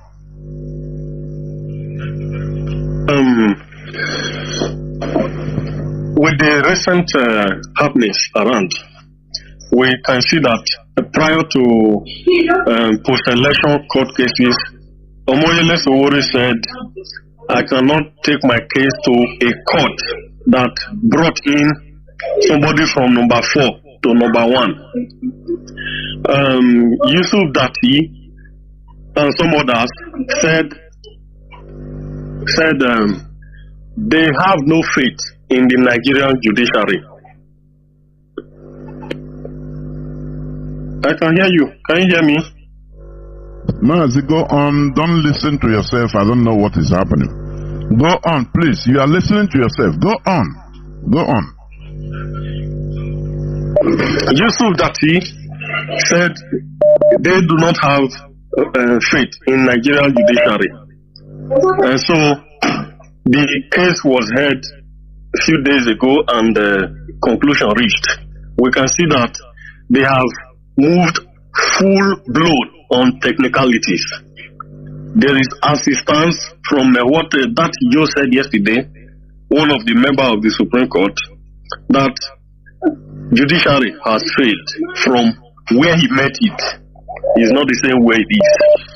So what can we tell Biafrans regarding what we are hoping for on the 15th of December?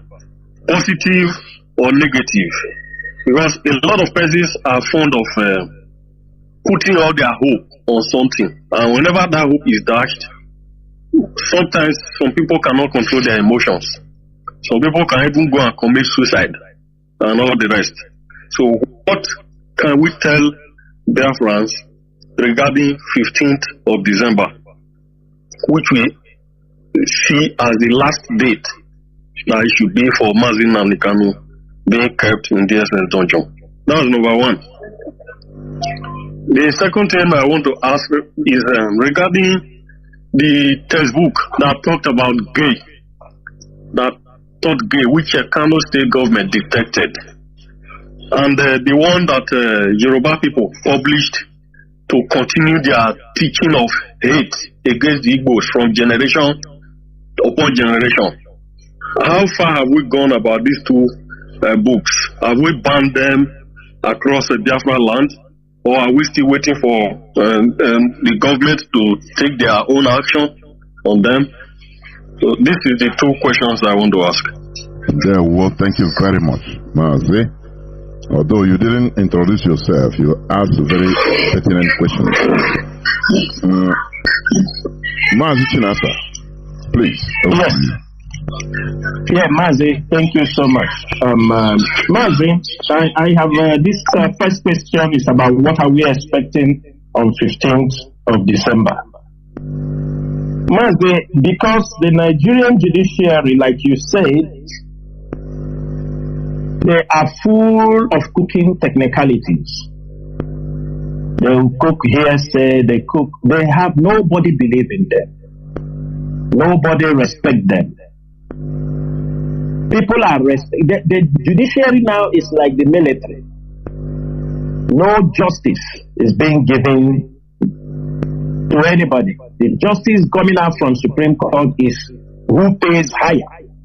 Justice will be given to that person. And you found out what they will use those who are at the verge of retirement and execute some judgment. And tomorrow they leave. There is nothing you can do to him. He's at the, maybe remain them 2 months to retire. They will use them and issue that and pay them off. They have it stands. For me, according to them, they say the Supreme Court always have 90 days to give their judgment on issues. Maximum of 90 days. Now, if you calculate from 5th October to November, which is 1 month, am I right? When was the last time we went to that court? That was 5th October, right? 5th October. Then if you calculate 5th October to 4th of November or 5th November, okay, 4th November, that is 1 month. You go again. Mazi, are you? It's like me and some members of the leadership who have this information. We already prepare our mind because we know these people, they can do undo. That day they may tell you on 15th we are shifting it again to January. Notwithstanding, the leadership has moved on, but whether positive or negative, we have set up in motion other machineries to continue to pressurize Nigerian government to let our leader go free. We are not only waiting on one channel. Besides, it's not the court that is holding Mazi and Kanu. It is the Nigerian government So appeal court say let him go. Discharged and acquitted. The appeal court said, do not bring this man to any court again. Do not try him in any court again. Did Nigeria respect that? No. On 15th, they may decide to postpone.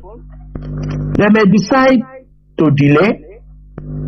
You don't know what they are cooking before 15th.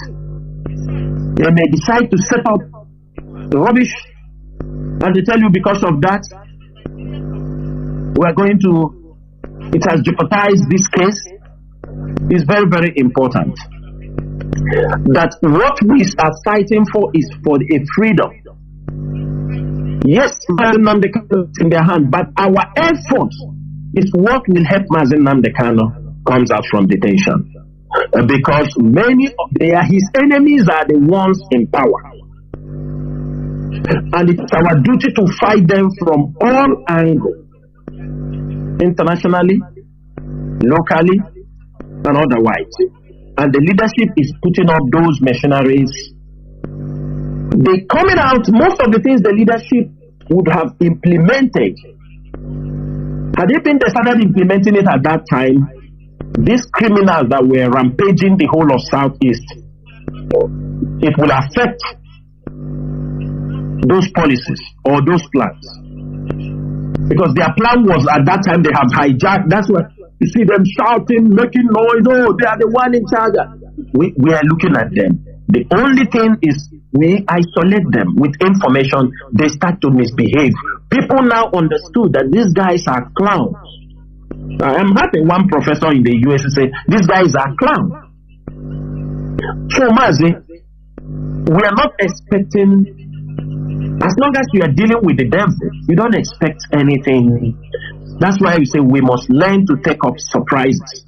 Anything that comes that day, we march on. If they release Nnamdi Kanu, if the Supreme Court said Nnamdi Kanu should be let go and he's being released, that is fine and good.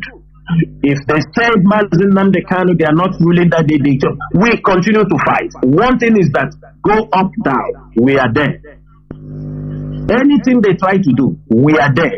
The pressure will continue internationally, locally, and in any angle we know, we will disgrace them.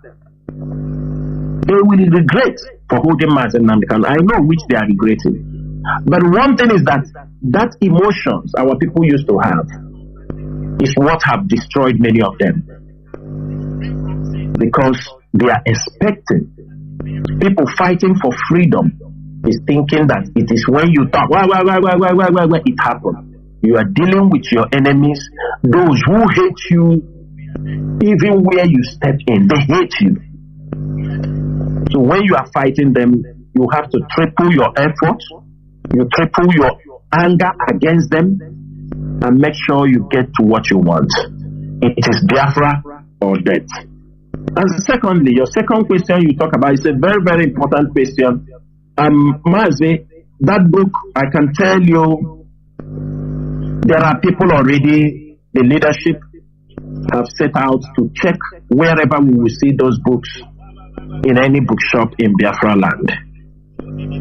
Because anything we are doing, we must understand that we can do those things in our own territory. That is where those things, we can be able to implement certain things. And so far, we heard that also the book is now having some controversial issues, which the writer, the author, is saying that it was a research he got on Google. That is where is the only source of his information, and people are seriously opposing him. But notwithstanding, we have already informed some people to watch out, check for us in the bookshops if there are people selling those books. And also, we can't say, because we don't want the enemies to take advantage. There are certain things we can pronounce on air. You found out they will go, the politicians will want to go to do something so that they say, oh, do you see IPO? We did not ask anybody, because we would have said, but we have set up a mechanism how we can check inside the schools whether the schools get those books and distribute to people, to the people. Because if we make any a pronouncement on it. You see what those criminals did that time. They go to the school, start beating people, which is against what we are doing, because these are the people we are fighting for. So, but for bookshops, we have people already checking for us, and we already inform them. Then, for the ones of schools, we are also making it on radio, because we are not going to talk. But if we found any principal or any teacher, we got information. We have a way we get our information that he's distributing such book in the school. Definitely, we will have problem with the principal, not with the principal or the educational director in the state who is making sure that people are getting those books. We don't need to go to the school. These children don't have anything to do.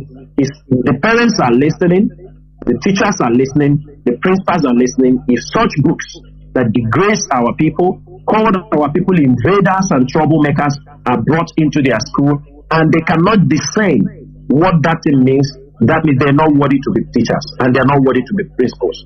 Thank you, Mazi. There were Mazi. Caller on direct line. Caller on direct line. Can you hear me, please? Welcome to the program. Loud. There were. Yes. My name is Jude Kafo. Jude Kafo is from Ado. Ado is in Anioma. Anioma is in Biafra land. And Anioma people are Igbo people 100%. Mazi Chinas and thank you very much for answering a lot of questions tonight. But I have a very big question I want to ask. And because the elders of Ikaland, we talked about this issue yesterday, and I want me to ask you,